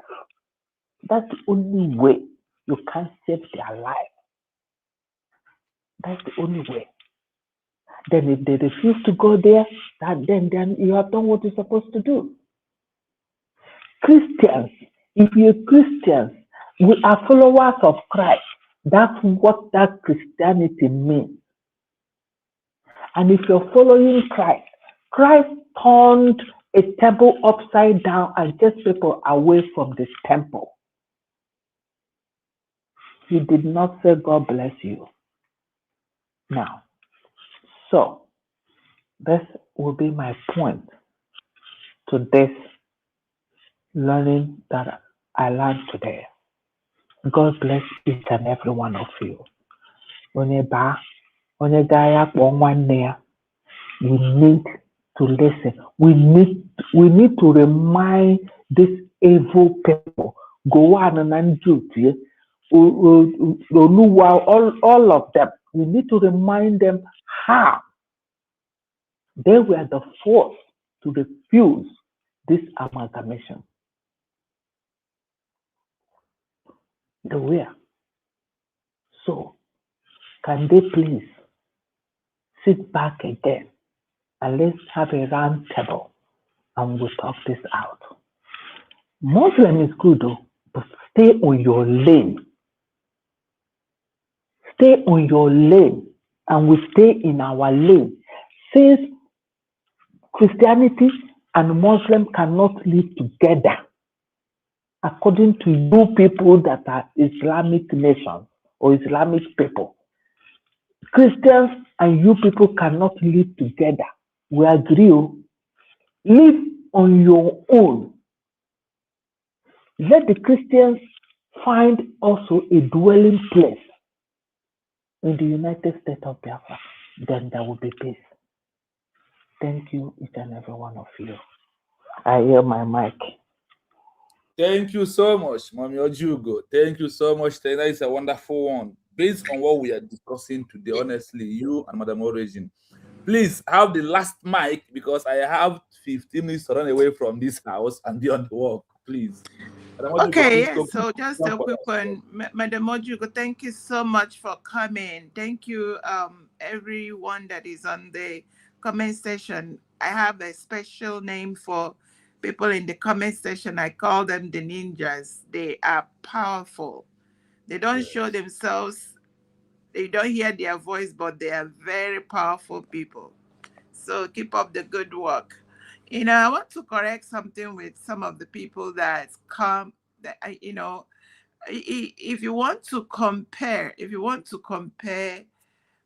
this their so-called Islam or whatever they call it with any other religion, including Christianity, this is a religion that I kind of want to advise anybody that is involved in that religion to ask themselves a question.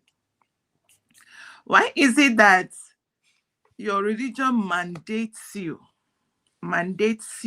to buy the people of the book? Meanwhile, this book people are talking about existed before you guys. Islam came into existence in 600 AD. No, between 600 and 700 AD. But the book that existed before, even before Israel came to be, because the people, they claim Moses, they claim Adam, they claim Abraham.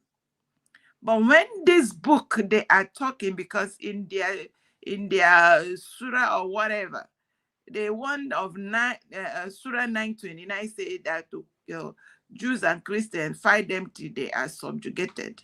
They will finish the people of the book. Which Christians and Jews are the ones that read the book. You people know what you call it, the book. And some of the things you wrote, you stole some from the book. So if your God tell you to buy the people of the book, who their God gave them. So there is a war between your God and our God. That is what this is. So this is the purely battle of kingdoms between darkness and light. And I challenge everyone that's carried this thing they call, whatever they call it, on their head. You have to ask yourself, why is it that it is a religion that clearly endorse lying, endorse buying people? That is how you please your God. How is it that it allows you to lie? And the book I read said, all liars, their father is devil.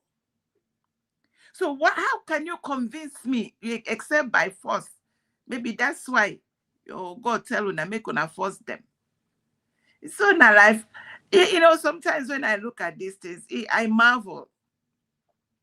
And there is no place, the book I read tells me to forgive. And your book say never forgive. The book I read say righteousness is the way. And your book say if someone, in fact, you have the right to rape. If anybody is a virgin, before you kill them, make you rape them. How does that even make sense in your head? So that they will not go to heaven. So how did you get to where you subjected your brain to accept this? And we are here. Some people are politically correct. I beg you. I conclude by saying, anybody, all of you na Chakafanya, Indiana Kalabandas, and the Manyoko, that have joined the group that say you fall back.